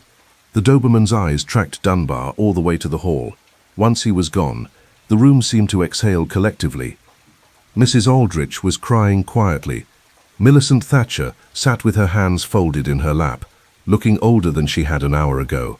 Nathaniel Rourke was slumped in his chair, wheezing into his oxygen mask, looking like a man who'd finally run out of lies. "What happens to him?" Mrs. Aldridge asked, gesturing at Rourke. "That's for the district attorney to decide," Wolfe said. "He was an accessory to murder. He'll likely face charges. Whether he serves time, given his age and health, is another question." "And Timothy Dunbar?" "If Kramer can prove he killed Bernard Whitmore, and I believe he can, Mr. Dunbar will face trial for murder. As for his father's crime, Horus Dunbar is beyond earthly justice, but history will remember him as a murderer." Mrs. Aldrich wiped her eyes. "That's something, I suppose. At least we know what happened to Rosalind. At least she can have a proper burial now." "Yes." Wolfe looked at her with something approaching sympathy. "And perhaps that's the only justice the dead can have. Being remembered, being mourned, being given peace." Kramer returned a few minutes later, alone. "Dunbar's on his way downtown with Hull. I'll need statements from everyone here. Archie will provide yours first thing tomorrow morning," Wolfe said. "Now, if you'll excuse me, it's late and I have orchids to tend to." "At this hour?" "Orchids don't sleep, Inspector. Neither does conscience." After everyone had left, I found Wolfe in the plant rooms, standing in front of a Miltenia that was just beginning to bloom. Caesar and Minerva were with him, the evening shift. The dog seemed as tired as I felt. Loyal had curled up near the thermostat, and for once, even Apollo looked ready for sleep. "We got him," I said. "We exposed him," Wolfe corrected. "Whether the justice system gets him is another matter. But yes, Archie, we did our job." 2 graves, 27 years apart, connected by one man's obsession and another man's pride. and by a gold cigarette case, which was meant to incriminate, but instead illuminated. Wolfe touched the Miltania gently. In the end, the truth is like these orchids, beautiful, delicate, and impossible to keep buried forever. It always finds a way to bloom. That's almost poetic. Don't tell anyone. It would ruin my reputation. I left him there with his orchids and his dogs, and went downstairs to my bed. Outside, the city hummed and rattled through another night. Somewhere, a man was sitting in an interrogation room, realizing his carefully constructed life was falling apart. And somewhere else, an old man was wheezing into an oxygen tank, knowing he'd finally paid the price for $13,000 and a lifetime of cowardice. Justice, I thought. It's never clean, never simple, and never quite satisfying enough. But it's all we have. And sometimes, just sometimes, it's enough. Saturday morning arrived with the inevitability of consequence. I woke to find frost on the bulletproof windows and a city that looked scrubbed clean by the overnight cold. Downstairs, Fritz was making breakfast, and the dogs were engaged in their morning routine. Caesar on his post by Wolfe's office door, Mars inspecting the perimeter, Apollo checking the upper floors, Minerva watching everything with her characteristic patience, Diana alert by the front windows, and Loyal following Fritz in the hope of dropped bacon. Wolfe was at his desk by 8 a.m., which was unprecedented on a Saturday. He was reading the Times, which had devoted considerable space to the mystery of the twin graves, and mentioned his name 3 times, twice favorably, once suggesting he might have orchestrated the entire affair for publicity. Kramer called, I said, pouring coffee. Timothy Dunbar has been charged with Bernard Whitmore's murder. They found traces of blood in the trunk of Dunbar's Cadillac-type match for Whitmore, also found a .38 revolver in Dunbar's study that ballistics is testing against the bullet they pulled from Whitmore's chest. Satisfactory. Nathaniel Rourke's been charged as an accessory to Rosalind Thatcher's murder. Given his health, the DA is considering a plea agreement, testimony against the Dunbar estate in exchange for house arrest instead of prison time. Practical, if not strictly just. And Mrs. Aldridge called to say thank you and to ask when we wanted the final payment on the account. Tell her the retainer was sufficient. The balance is forgiven. I looked up from my notes. That's $15,000 we're leaving on the table.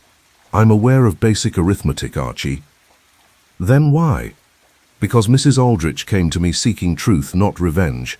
She wanted to know what happened to her grandmother, and now she knows.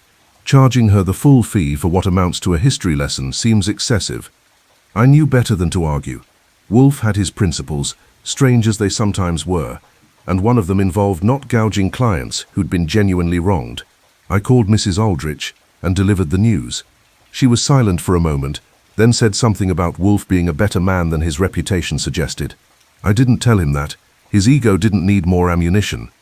By mid-morning, the phone started ringing with reporters wanting interviews, other potential clients dangling cases, and one particularly aggressive magazine editor offering $5,000 for an exclusive first-person account of the investigation. I turned them all down with the polite ruthlessness Wolfe had trained into me. At 11, Wolfe went up to the plant rooms for his sacred 2 hours with the orchids. I stayed at my desk, typing up the case notes for our files. The dogs rearranged themselves. Caesar followed Wolfe upstairs, while Mars took up station by the front door. The others scattered to their posts. It was a return to routine, that comfortable rhythm of the brownstone that had been disrupted by murder and was now settling back into place. Except something was wrong. I couldn't put my finger on it at first. Just a feeling, a tension in the air, like the moment before a thunderstorm. Mars felt it too. His ears were forward, his body rigid, his eyes fixed on the front door. Apollo appeared in the hallway, also alert.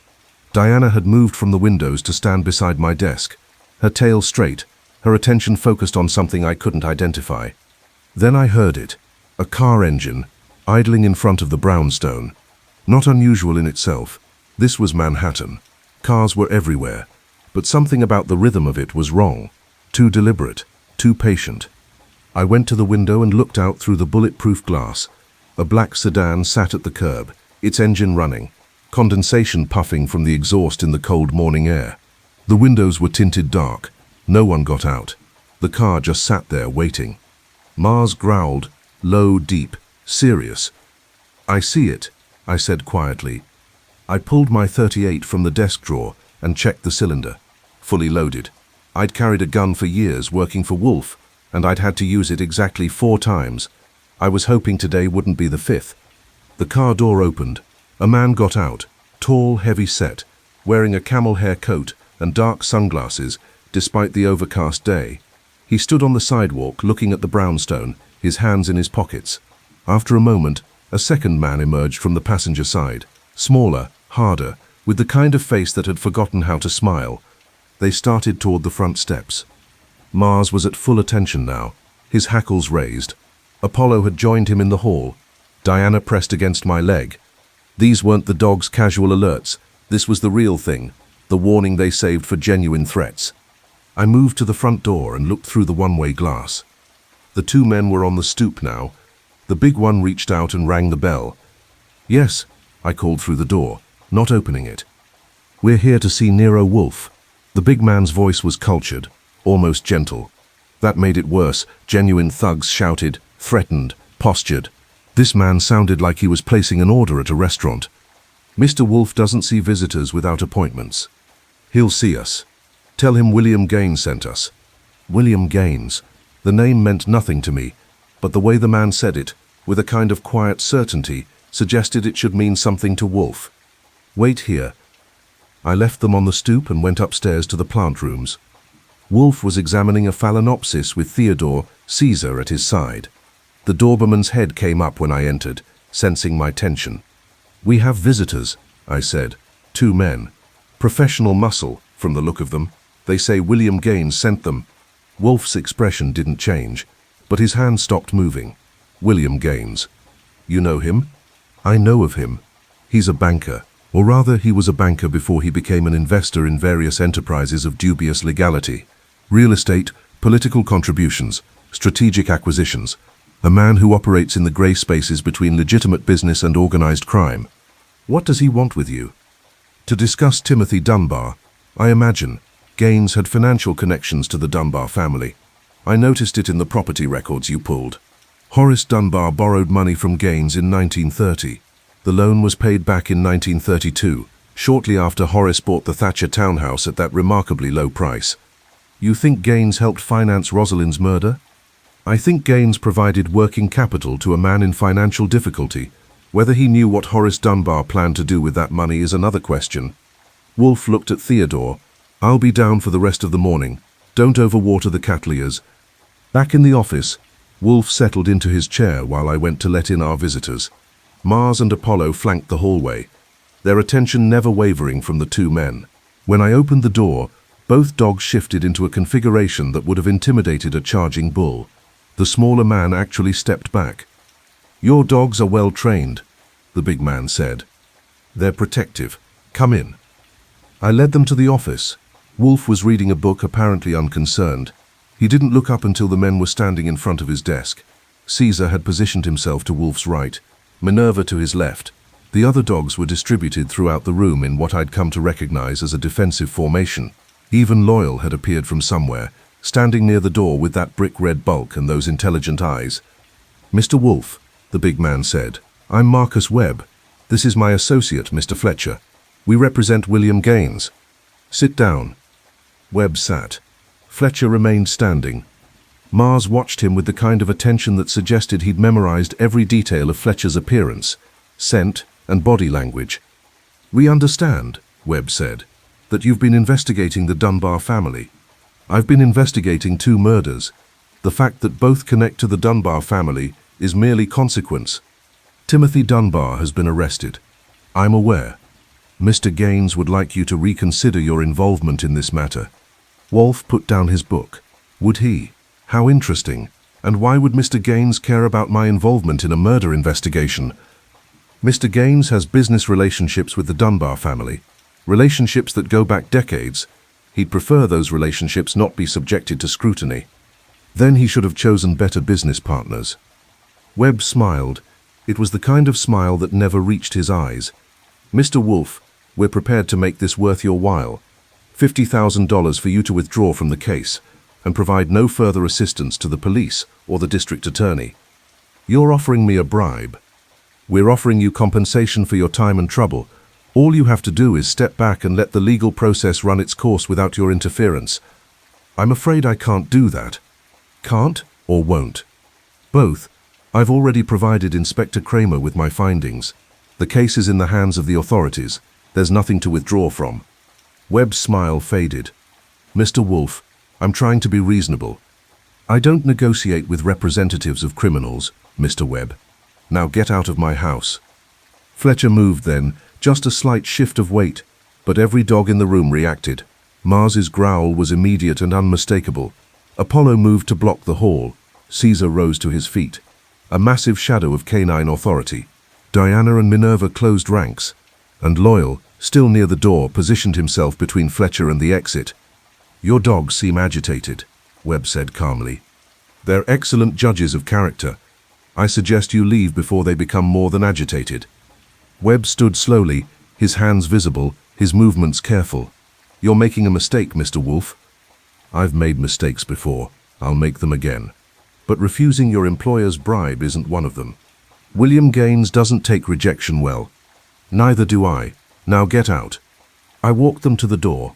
Mars and Apollo followed, maintaining that perfect military escort that suggested one wrong move would trigger a response. When they were on the stoop, Webb turned back to me. Tell your boss to think carefully about this. Mr. Gaines can be a valuable friend or a dangerous enemy. Mr. Wolfe doesn't want friends like William Gaines, and he's not afraid of enemies. He should be. I closed the door and locked it, then stood there for a moment, listening to the car start and pull away. Mars remained at the door, his attention fixed on the street outside. When I returned to the office, Wolfe was back to his book, apparently unconcerned. They'll be back, I said. I expect so. And next time, they might bring more than threats. That's why we have the dogs, Archie, and bulletproof windows, and you. I'm flattered, but Webb was serious. William Gaines isn't someone to mess with. Neither am I. Wolfe turned a page. Call Inspector Cramer. Tell him about this visit. Tell him William Gaines is attempting to interfere with a murder investigation. Let the authorities deal with him. You think Kramer can protect us? I think the authorities can investigate Gaines's connections to the Dunbar family, which will make Gaines too busy defending himself to bother us. Wolfe looked at me over the top of his book. We've done our job, Archie. The rest is up to the police and the district attorney. Our part in this is over. I made the call. Kramer was unhappy about the attempted bribe, but interested in the connection between Gaines and the Dunbars. He promised to look into it and to send extra patrols past the brownstone for the next few days. After that, the day settled into an uneasy routine. The dogs maintained their vigilance. Fritz made lunch. Wolfe read his book. I typed up my statement for Kramer and tried not to think about Marcus Webb's parting words. By evening, I'd almost convinced myself the threat had passed. That's when the phone rang. Mr. Goodwin. It was Mrs. Aldridge, and her voice was shaking. Someone broke into my apartment. I wasn't home, thank God, I was out shopping. But they ransacked the place. They were looking for something. The letters, I said immediately. Horace Dunbar's letters to Rosalind. They're gone. I had copies made yesterday, but the originals were in a safe in my bedroom. The safe was torn open. Where are you now? At a hotel. I was too frightened to stay in the apartment. Good. Stay there. Don't go back to your apartment until the police have secured it. And Mrs. Aldridge, the copies of the letters, where are they? With my attorney. Why? Because someone wants them destroyed. Make sure your attorney knows their evidence in a murder case and should be kept secure. After I hung up, I told Wolfe what had happened. He nodded slowly. Gaines is cleaning up, removing evidence that connects his organization to Horace Dunbar. The letters prove Horace was obsessed with Rosalind, and obsession can be a motive for murder. If those letters disappear, the case against Timothy Dunbar becomes weaker. But we have copies. Yes, which means Gaines will try again, either to acquire the copies or to intimidate Mrs. Aldridge into refusing to testify. So what do? We wait, and we prepare. Archie, I want everyone on alert tonight.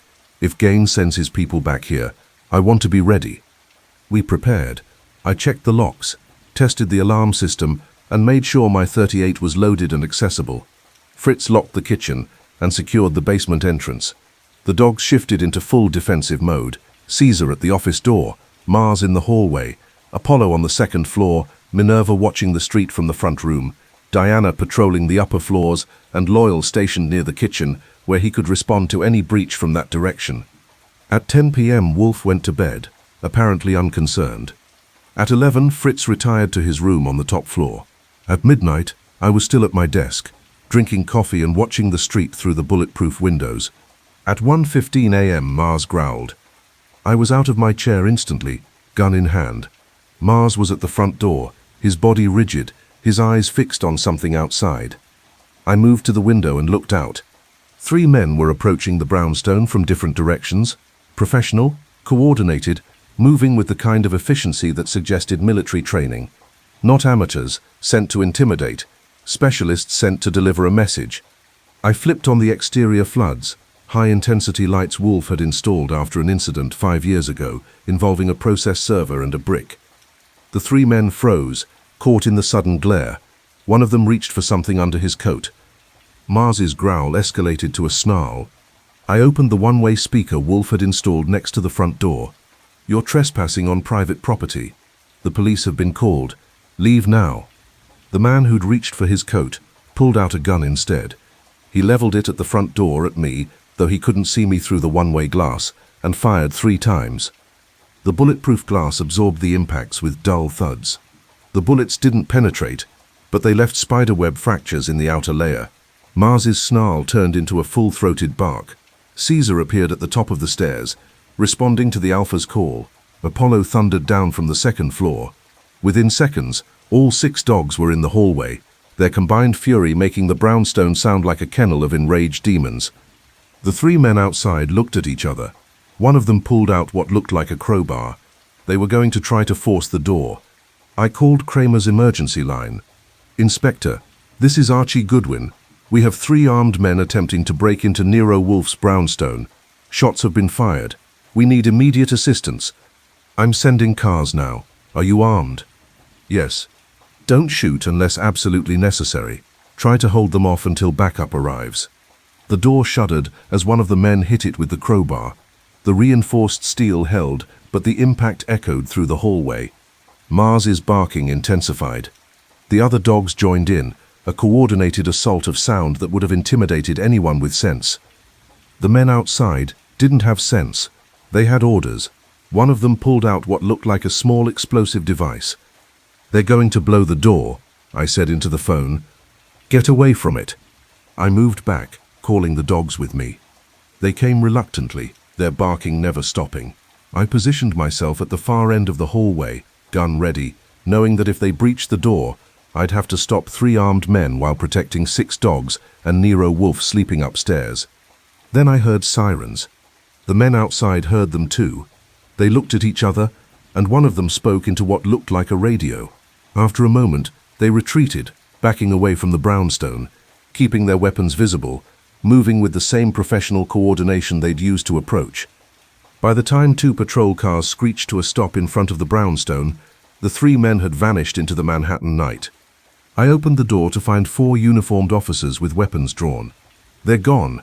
3 men, armed, attempted to breach the front door. You Archie Goodwin? Yes. Inspector Cramer said you might need backup. He was right. They searched the area but found nothing. The men had disappeared like ghosts, leaving behind only bullet scars on the bulletproof glass and scuff marks where they'd tried to force the door. Kramer arrived 20 minutes later, looking tired and furious. This is what happens when you refuse William Gaines's offers, Goodwin. You get his attention. We already had his attention. Now you have his wrath. That's different. He looked at the damaged glass. They were sending a message. What message? That they can reach you. That bulletproof glass and attack dogs aren't enough. That next time they'll try harder. Let them try. Kramer looked at me like I was insane. You're taking this too casually. I'm taking it exactly as seriously as it deserves. Gaines is trying to intimidate us into silence. But we've already given you everything we know. Silencing us now accomplishes nothing. Unless there's something you haven't told me. I thought about that. Was there? Some piece of evidence we'd held back? Some connection we'd made that we hadn't shared with the police? Then it hit me. The banker. What? William Gaines was a banker before he became an investor, and Bernard Whitmore was a banker who managed the trust account for the Thatcher townhouse. What if Gaines and Whitmore knew each other? What if Whitmore discovered something in Gaines's records that connected him to Horace Dunbar? Kramer pulled out his notebook. Go on. Horace Dunbar borrowed money from Gaines in 1930. He paid it back in 1932, right after buying the Thatcher townhouse at a suspiciously low price. What if that loan was used to pay Nathaniel Rourke? What if Gaines financed Rosalind Thatcher's murder? That's a big leap, but it explains why Gaines is so desperate to stop this investigation. It's not just about protecting Timothy Dunbar, it's about protecting himself. If we prove Gaines financed the original murder, he's an accessory. Statute of limitations or not, that kind of revelation would destroy him. Kramer was quiet for a moment. Then, I'll need to see those financial records. They're in the case files. I can have copies made tomorrow. Make them tonight. I want to move on this before Gaines realizes we're looking at him. By 3 a.m., Kramer had copies of everything related to William Gaines's financial connections to the Dunbar family. By 4 a.m., he'd left with promises to have detectives combing through the records by morning. By 5 a.m., I was exhausted but too wired to sleep. Wolfe appeared at 6, descending the stairs with his usual ponderous grace. Caesar followed him, alert despite the early hour. The other dogs emerged from various posts, all of them showing signs of the night excitement. I understand we had visitors, Wolfe said. 3 of them, armed. They tried to blow the door. How inconsiderate. He settled into his chair. Fritz is making breakfast. Come, we should eat before the authorities return with more questions. Kramer thinks we've stumbled onto something bigger than 2 murders. We have. We've stumbled onto a conspiracy that's lasted 27 years. Horace Dunbar killed Rosalind Thatcher with financial backing from William Gaines. Timothy Dunbar killed Bernard Whitmore to protect that secret. And William Gaines is now trying to eliminate anyone who can connect him to the original crime. That's 3 murders, 2 attempted intimidations, and 1 very angry gangster who wants us dead. Yes, quite stimulating, really. I haven't been shot at in months. You weren't shot at last night. I was. Details, Archie. Mere details. Sunday morning brought more police, more questions, and more coffee than any human should consume in a 12-hour period. Kramer returned at 8 a.m. with Sergeant Hull and a woman I didn't recognize, Assistant District Attorney Rachel Kimbrough, sharp-eyed and sharper-dressed, with the kind of methodical intensity that suggested she'd prosecuted her dolls as a child. Wolfe received them in the office, where Fritz had laid out a substantial breakfast. The dogs, having been up most of the night, were drowsy but alert. Caesar maintained his post by Wolfe's chair. Mars and Apollo had positioned themselves near the doors. Minerva watched from her spot by the window. Diana and Loyal were somewhere upstairs, probably sleeping in shifts. Mr. Wolfe, Kimbrough said, declining coffee, I've spent the last 3 hours reviewing the financial records you provided to Inspector Cramer. I have questions. I would be disappointed if you didn't. The loan from William Gaines to Horace Dunbar in 1930. How did you discover it? Property records. When one purchases real estate, one often requires financing. Horace Dunbar borrowed $10,000 from Gaines's investment firm. The loan was repaid in full in 2 years later, right after Dunbar bought the Thatcher townhouse. Precisely. You're suggesting Gaines knew about the murder? I'm suggesting Gaines provided the capital that made the murder possible. Whether he knew Dunbar's intentions at the time is irrelevant. He profited from a transaction that involved the death of Rosalind Thatcher. Kimbrough made notes. That's not enough to charge him as an accessory. Perhaps not, but it's enough to investigate his current attempts to obstruct justice. 3 armed men tried to breach my home last night. I'm quite certain William Gaines sent them. Can you prove that? Can you prove he didn't? She smiled thinly. I need evidence, Mr. Wolfe, not rhetorical flourishes. Then obtain evidence. Search Gaines's financial records. Subpoena his phone logs. Interview his associates. I've given you the thread. Pull it and see what unravels. Kramer had been listening quietly. Now he spoke. We're already working on it. Gaines has connections throughout the city. Legitimate businesses, political contributions, real estate holdings. But he also has a history. Back in the 30s, He was suspected of involvement in several murders, though nothing was ever proved. Suspected but not prosecuted, Wolfe said. The story of American justice. We're going to need your help, Kimbrough said. Specifically, we need you to testify about the connection between Gaines and the Dunbar family. I'll testify when you have sufficient evidence to charge him. Until then, I have orchids to attend to.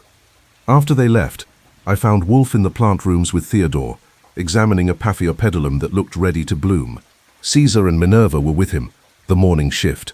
The dogs seemed more relaxed now that the night's excitement had passed, but they remained alert. You think Gaines will try again? I asked. I think Gaines will do whatever is necessary to protect himself. Which means yes, he'll try again.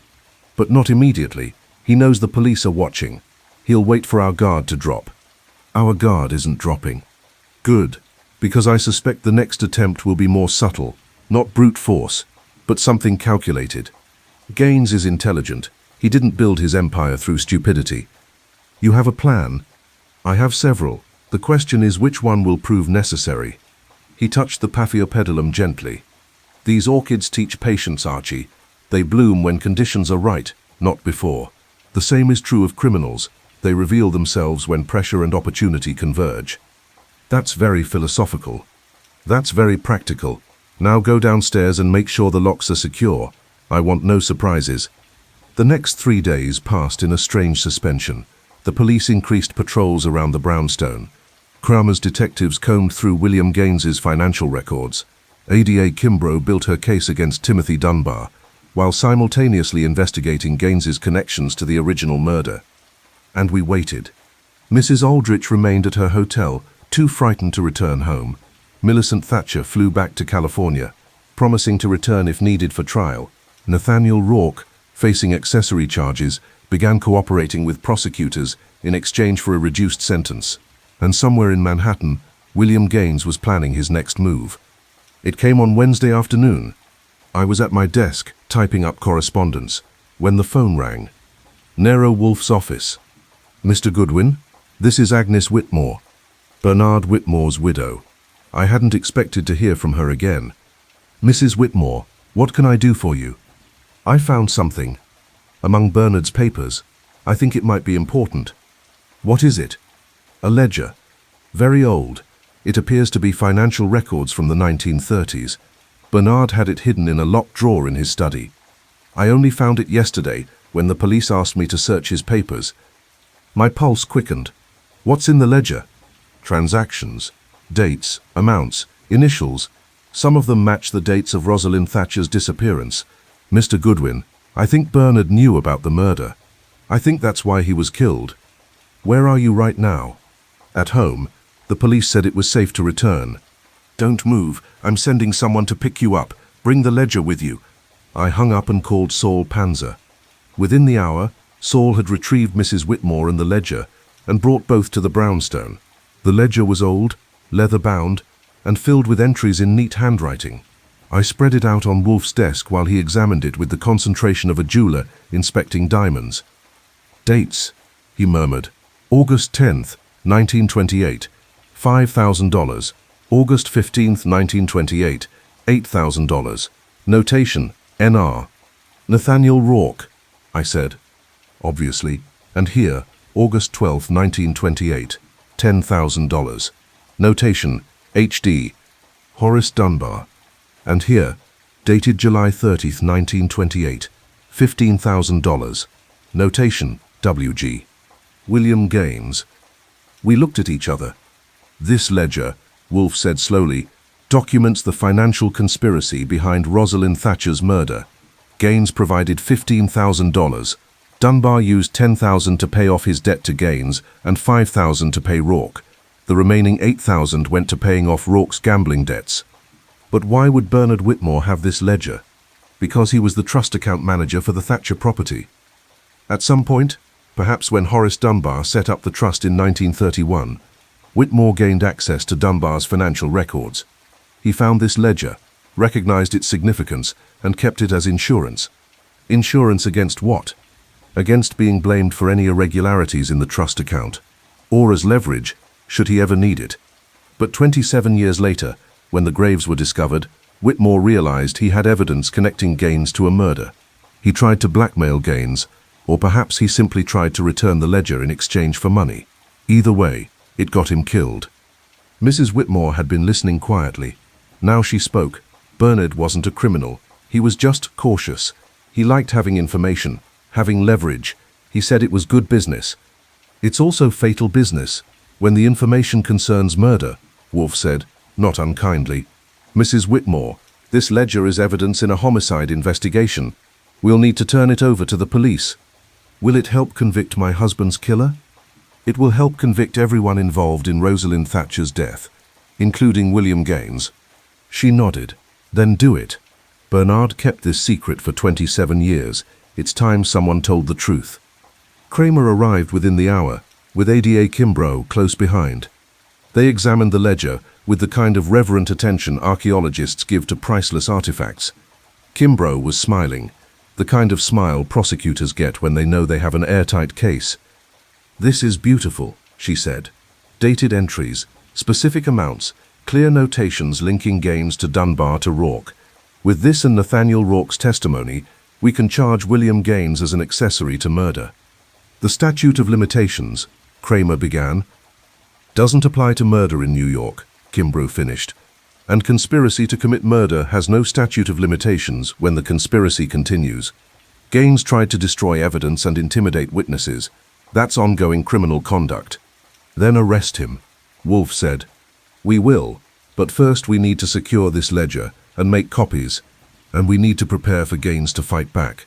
He has resources, connections, expensive lawyers. This won't be quick or easy. Nothing worth doing ever is." William Gaines was arrested on Friday morning at his office in Midtown.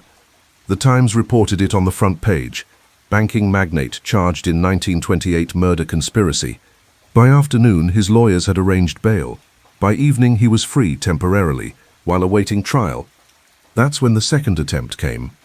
I was in the office with Wolfe, reviewing the week's expenses, when Mars's low growl alerted us to trouble.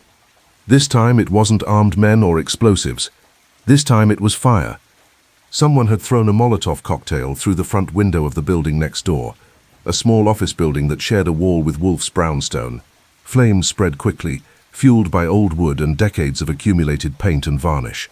Within minutes, smoke was seeping through the shared wall into our basement.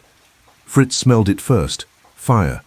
I called 911, while Wolfe evacuated the office, moving with surprising speed for a man of his size. The dogs knew something was wrong. They'd gathered in the hallway, alert and agitated. Caesar led the way to the front door, but Wolfe stopped him. "Not out front. The fire's there. Fritz, the back exit." We went through the kitchen to the rear door that opened onto a small courtyard. The dogs followed in perfect formation, never panicking, responding to Wolfe's calm authority. Fritz brought up the rear, carrying a box containing Wolfe's most valuable orchid catalogues.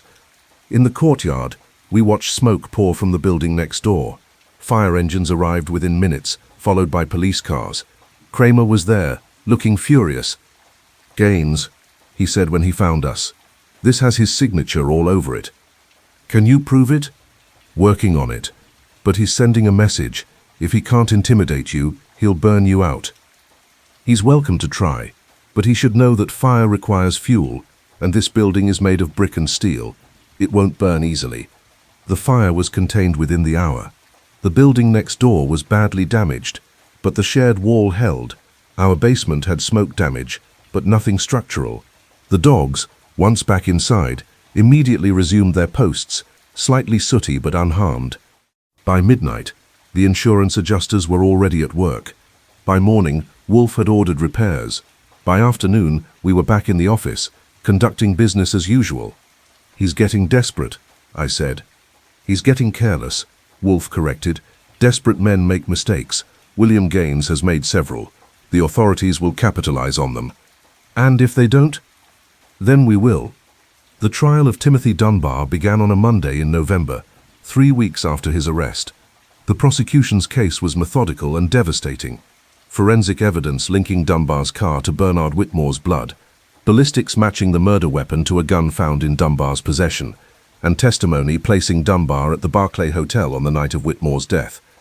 But the real drama came when Nathaniel Rourke took the stand. He arrived in a wheelchair, oxygen tank at his side, looking like death postponed rather than death avoided. But his testimony was clear, detailed and damning. He described the arrangement with Horace Dunbar, the payment received, the burial of Rosalind Thatcher. He described the cigarette case, the intimidation tactics Horus had used to ensure his silence, and the years of guilt that had eaten at him. Then A.D. Kimbrough dropped the bomb, the ledger. Bernard Whitmore's hidden ledger was entered into evidence, showing the financial trail from William Gaines to Horace Dunbar to Nathaniel Rourke. The defense objected, claiming the ledger's authenticity couldn't be verified. Kimbrough produced a handwriting expert who testified that the entries were indeed written by Bernard Whitmore, based on comparison with his banking records. The defense wilted. Timothy Dunbar was convicted of first-degree murder on a Wednesday afternoon.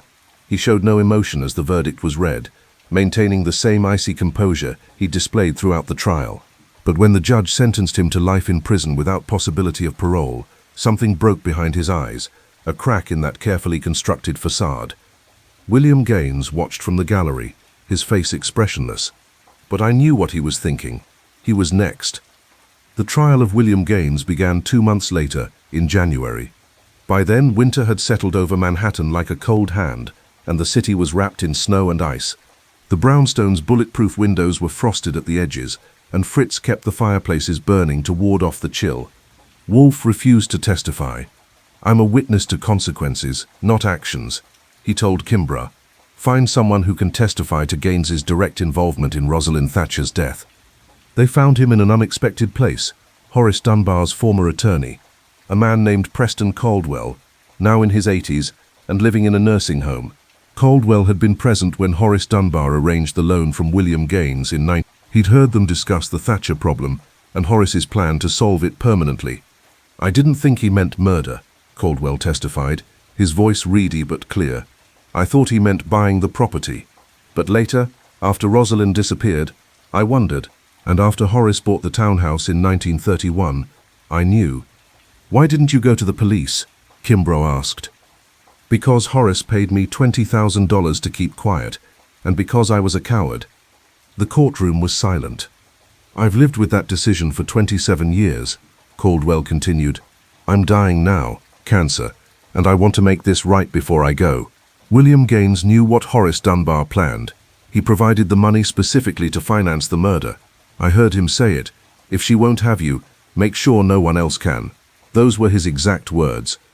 The defense tried to discredit him, claiming his memory was faulty, his testimony motivated by guilt rather than truth. But Caldwell held firm. He'd brought documents, letters between Gaines and Dunbar, coded references to the project and the final solution. Circumstantial, perhaps, but damning in aggregate. The ledger sealed it. Combined with Caldwell's testimony and Nathaniel Rourke's corroboration, the evidence painted a clear picture. William Gaines had financed Rosalind Thatcher's murder, profited from the subsequent real estate transaction, and spent decades protecting that secret through intimidation and violence. The jury deliberated for 3 days. When they returned with a guilty verdict on charges of conspiracy to commit murder and obstruction of justice, William Gaines finally showed emotion. He stood and shouted at the judge, at the jury, at the prosecutor. He had to be restrained by bailiffs and led from the courtroom still protesting his innocence. Wolfe watched the television coverage from his office, Caesar at his feet, beer in hand. "Justice," he said when the verdict was announced. "Delayed justice," I corrected. "Still justice. Rosalind Thatcher can rest now, and Bernard Whitmore's death has been avenged. That's more than many victims receive." "What about Nathaniel Rourke? He's going to die in prison. He earned that fate through 27 years of cowardice. I have no sympathy for him. And the Thatcher family? They have closure. Mrs. Aldridge can bury her grandmother properly, knowing the truth about how she died. That's worth something." It was worth something. But it wasn't worth 2 lives, decades of grief, and the corruption of men who'd chosen money over morality. The case officially closed in February. William Gaines was sentenced to 25 years in prison, effectively a life sentence for a man in his 70s. Timothy Dunbar remained in prison, awaiting appeals that would almost certainly fail. Nathaniel Rourke died in March, his emphysema finally claiming him. He'd lived just long enough to see justice done. Mrs. Aldridge came to the brownstone in April to thank Wolfe personally. She brought flowers, orchids, naturally, and a donation to the American Orchid Society in Wolfe's name. "My grandmother can rest now," she said. "Thank you, Mr. Wolfe. Thank you, Mr. Goodwin. We did what we were hired to do," Wolfe said. "No thanks are necessary." "They're necessary to me." After she left, Wolfe went to the plant rooms with Theodore to check on his cattleyas. I stayed in the office typing up the final report for our files. The dogs had resumed their normal routine, Caesar by Wolfe's empty chair, Mars at the door, Apollo on patrol, Minerva watching the street, Diana upstairs, and Loyal near the kitchen, always hopeful. 2 graves, 2 murders, 27 years apart, connected by greed, obsession, and the kind of pride that couldn't tolerate failure or exposure. In the end, truth had won, but at a cost measured in lives and years. I thought about the cigarette case. That gold token meant to bind conspirators and silence witnesses. It had been meant to frame Nathaniel Rourke, to misdirect investigation, to hide guilt. Instead, it had done the opposite. It had illuminated the conspiracy, revealed the connections, and ultimately brought down William Gaines. For services rendered. That's what the inscription had said. In the end, the greatest service rendered was the service of truth, and that service was priceless. Spring came to New York with its usual mix of rain and renewal. The brownstone's windows, repaired after the fire, still bulletproof, framed a city shaking off winter's grip. The dogs settled back into routine, their defensive vigilance relaxing as the threats receded. Caesar resumed his post by Wolfe's chair.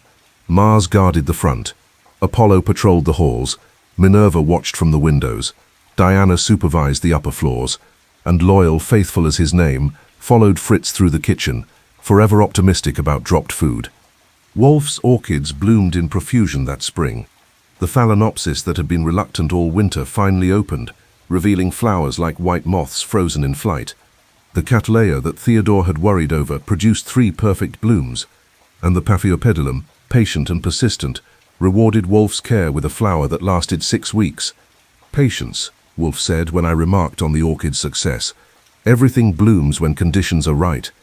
Even truth, especially truth." We sat in the office on a Tuesday morning, deliberately chosen because Wolfe enjoyed defying superstition, drinking coffee and reading the newspaper. The Times had run a retrospective on the Thatcher case, calling it one of the most complex and far-reaching murder investigations in New York history. They mentioned Wolfe's name prominently, along with the role of the brownstone's famous pack of guard dogs. "We're famous," I said. "The dogs are famous. Fritz will probably be insufferable about this." Fritz has earned his moment of satisfaction. He kept us fed and secure through considerable turmoil. And the dogs did what dogs do, protected their territory and their pack. They're not heroes, they're simply being themselves. Caesar's tail thumped once against the floor. Agreement, perhaps, or merely contentment. With dogs, it was sometimes hard to tell. A week later, Inspector Cramer stopped by for beer and conversation. He'd aged in the months since the case began, or maybe I'd just noticed it for the first time. The lines around his eyes were deeper, his hair grayer, his shoulders slightly more stooped. "You did good work," he said, accepting a beer from Fritz, "even if you made my life harder." "We usually do," Wolfe replied. "It's part of our charm. I've been thinking about Rosalind Thatcher, about how she left her house that night expecting to meet friends, and instead met death, about how she was buried in her own home, forgotten, while life went on above her. A grim thought, but true, and it makes me wonder how many other cases like this exist.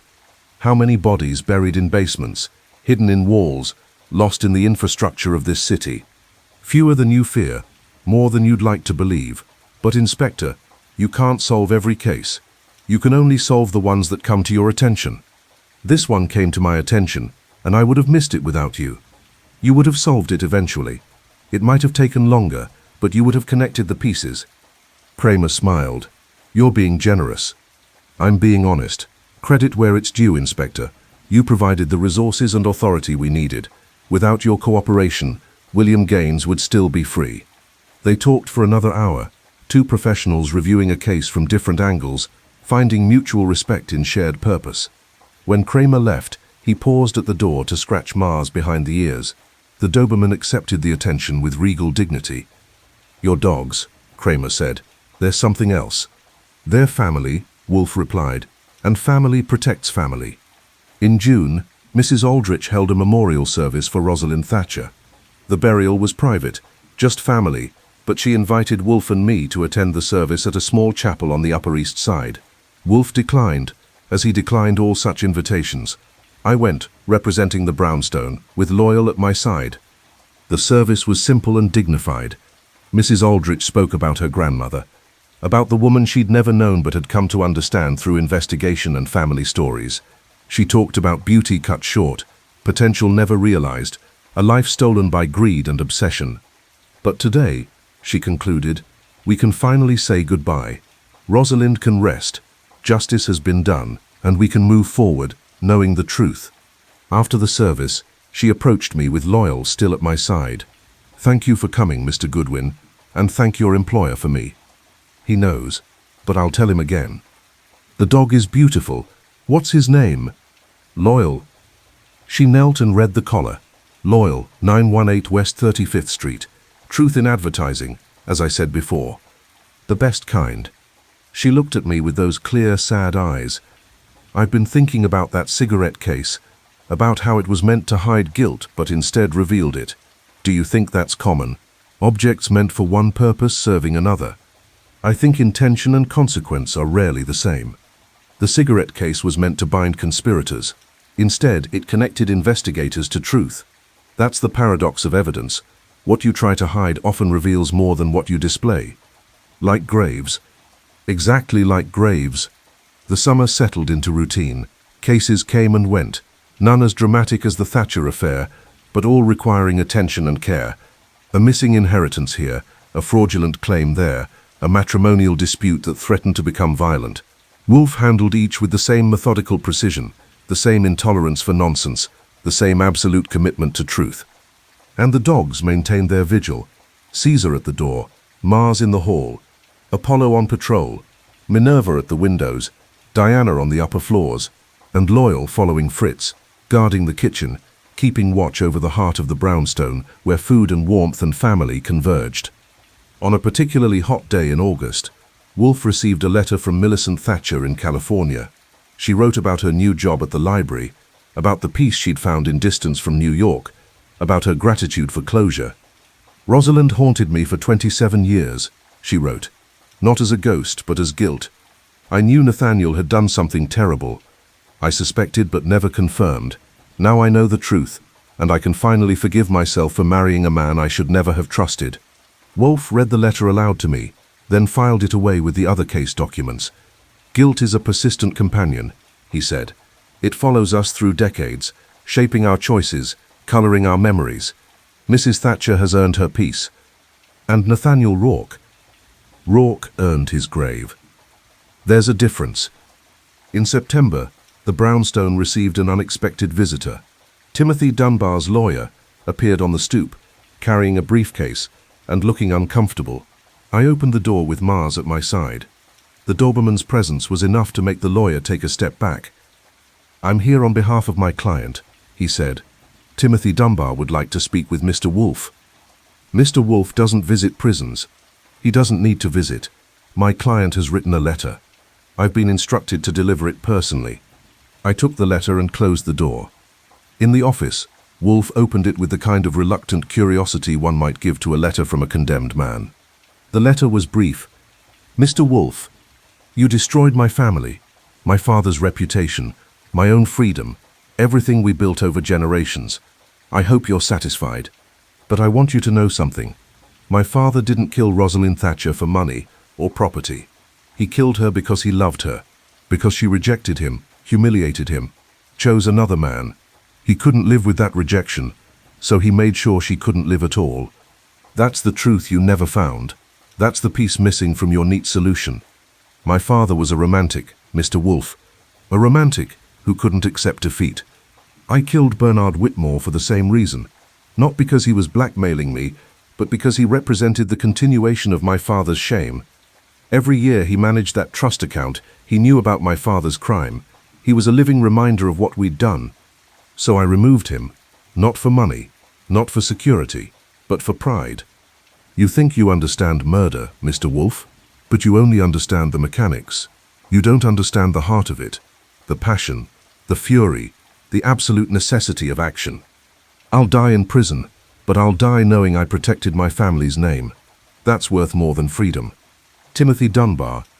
Wolfe read the letter twice, then handed it to me. File this with the other documents. The district attorney may find it useful for appeals. That's it? No comment on his confession? No observation about his twisted logic? What would you have me say, Archie? That pride is a sin. That murder motivated by love is still murder. That protecting a family name isn't worth a human life? Wolfe drank beer. All of that is obvious. Timothy Dunbar knows it. He simply doesn't care. His values are inverted. Honor above morality. Name above conscience. There's nothing to say to such a man that he would understand or accept. So we just file it away and forget about it? We file it away and remember it. Remember that some people prefer comfortable lies to uncomfortable truths. Remember that pride can corrupt as thoroughly as greed. Remember that not all murders are solved with logic. Some are solved with patience, persistence, and the occasional cigarette case. I filed the letter. The case was closed. Justice had been done. The rest, as Wolfe often said, was merely paperwork.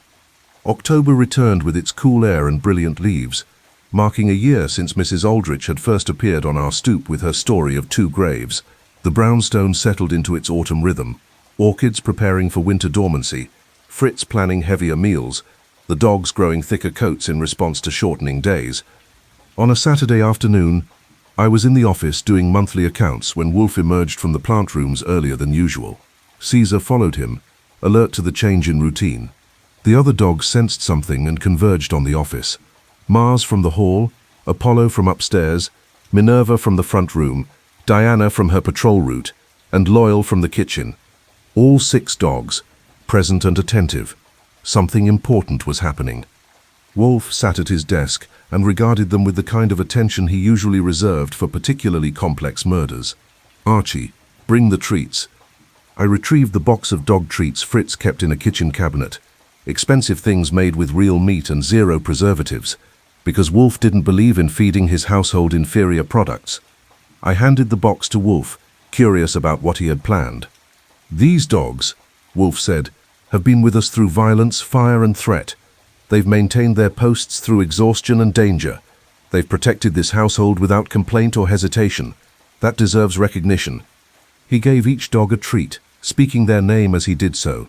Caesar, Mars, Apollo, Minerva, Diana, Loyal. The dogs accepted their rewards with dignity, tails wagging but discipline maintained. They were working dogs, after all. Treat or no treat, they had jobs to do. But Wolfe wasn't finished. Fritz has prepared steaks. Real steaks, cooked rare, 1 for each dog. They'll be served with their evening meal. Consider it gratitude expressed in the currency they understand. I'd never seen Wolfe do something like this. Acknowledge the dogs so explicitly, reward them so deliberately. Usually they were just part of the household, accepted but not celebrated. What brought this on? I asked after the dogs had returned to their posts.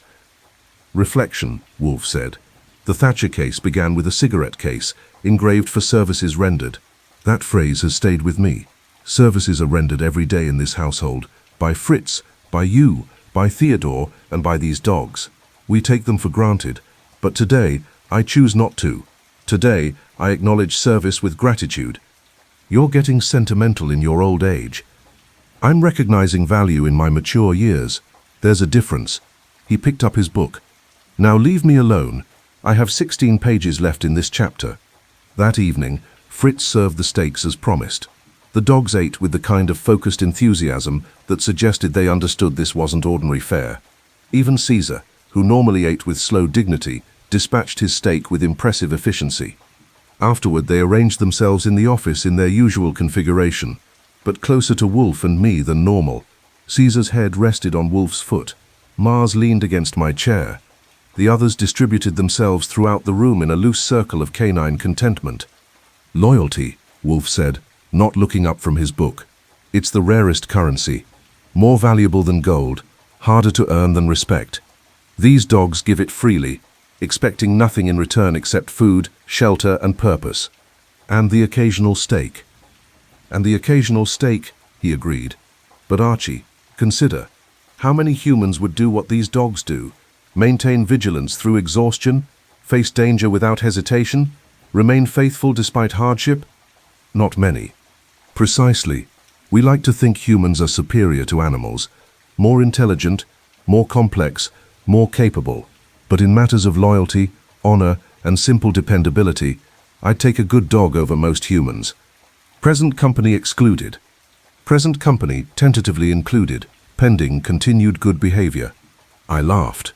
Loyal's tail thumped against the floor, his version of laughter, or maybe just appreciation for the sound of contentment in the brownstone. The case of the two graves became part of brownstone legend. Other cases came after, some simple, some complex, all requiring the application of logic, patience, and Wolfe's particular genius. But none quite captured the combination of historical mystery and present danger that the Thatcher case had provided. Mrs. Aldridge occasionally sent updates. Rosalind's grave had been moved to the family plot, properly marked and remembered. The memorial fund established in Rosalind's name was supporting scholarships for young women. The Thatcher name, tarnished by scandal and murder, was slowly being reclaimed by charity and remembrance. Garrett Forsythe wrote once, thanking Wolfe for solving the mystery that had haunted him for nearly 3 decades. He died 6 months later, pneumonia, his housekeeper said, but I suspected it was more complicated than that. He'd lived with guilt and grief for so long that finally having answers had removed his reason for continuing. Some people survive on questions. Take away the questions and they fade. Millicent Thatcher sent Christmas cards from California. Brief notes about library work, volunteer activities, a life rebuilt on the foundation of truth rather than lies. She never remarried, never returned to New York, never fully escaped the shadow of her cousin's death. But she'd found peace, which was more than Nathaniel Rourke had ever achieved. And William Gaines, he died in prison 2 years after his conviction, heart failure, alone and unmourned. The Times obituary was brief and factual, noting his business career and criminal conviction without commentary. In death, as in life, he was reduced to transactions and consequences. The brownstone continued its routine, cases solved, fees collected, orchids tended, meals served. The dogs maintained their vigil. Fritz ruled the kitchen. Theodore supervised the plant rooms. And I sat at my desk, typing reports and managing the practical details that made Wolfe's genius possible. On a particularly cold evening in December, Wolfe looked up from his book and said, "Apropos of nothing, 2 graves, Archie. That's where it started. 2 graves, decades apart, connected by a cigarette case and by the simple fact that truth cannot stay buried forever." That's almost profound. It's simply accurate. Murder leaves traces, not just physical evidence, but emotional and historical residue. The graves might have stayed hidden for another 50 years, but once discovered, the truth became inevitable. We merely accelerated the inevitable. Is that what we do?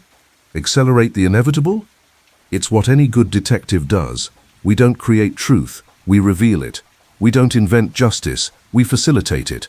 And occasionally, we charge substantial fees for the service. Speaking of which, we're $3,000 ahead for the month. Satisfactory. Put it toward the dog's food budget. They've earned it. I made a note.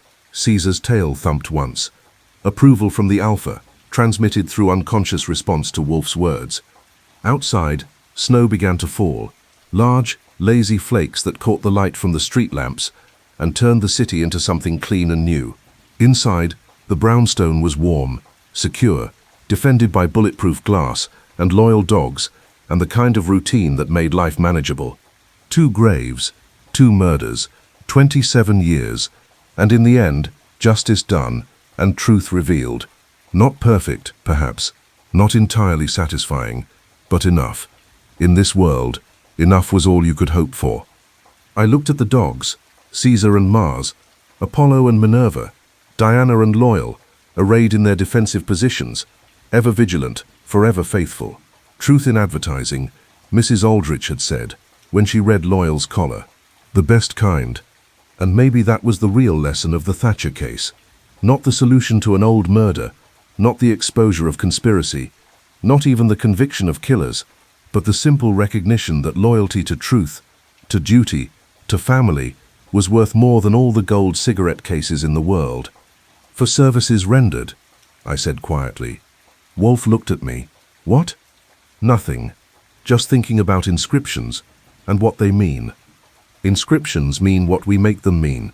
Words on gold, words on collars, words on gravestones, all just marks we make trying to give meaning to chaos. And does it work?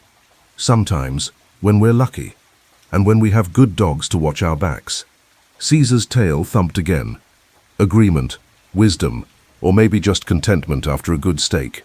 With dogs, as with truth, interpretation was everything. The snow continued to fall. The city slept, or pretended to sleep, and in the brownstone on West 35th Street, Nero Wolfe returned to his book, Archie Goodwin, to his accounts, and 6 dogs to their eternal vigil. For services rendered, for loyalty given, for truth revealed, for another case closed, and another night survived. And that, in the end, was enough.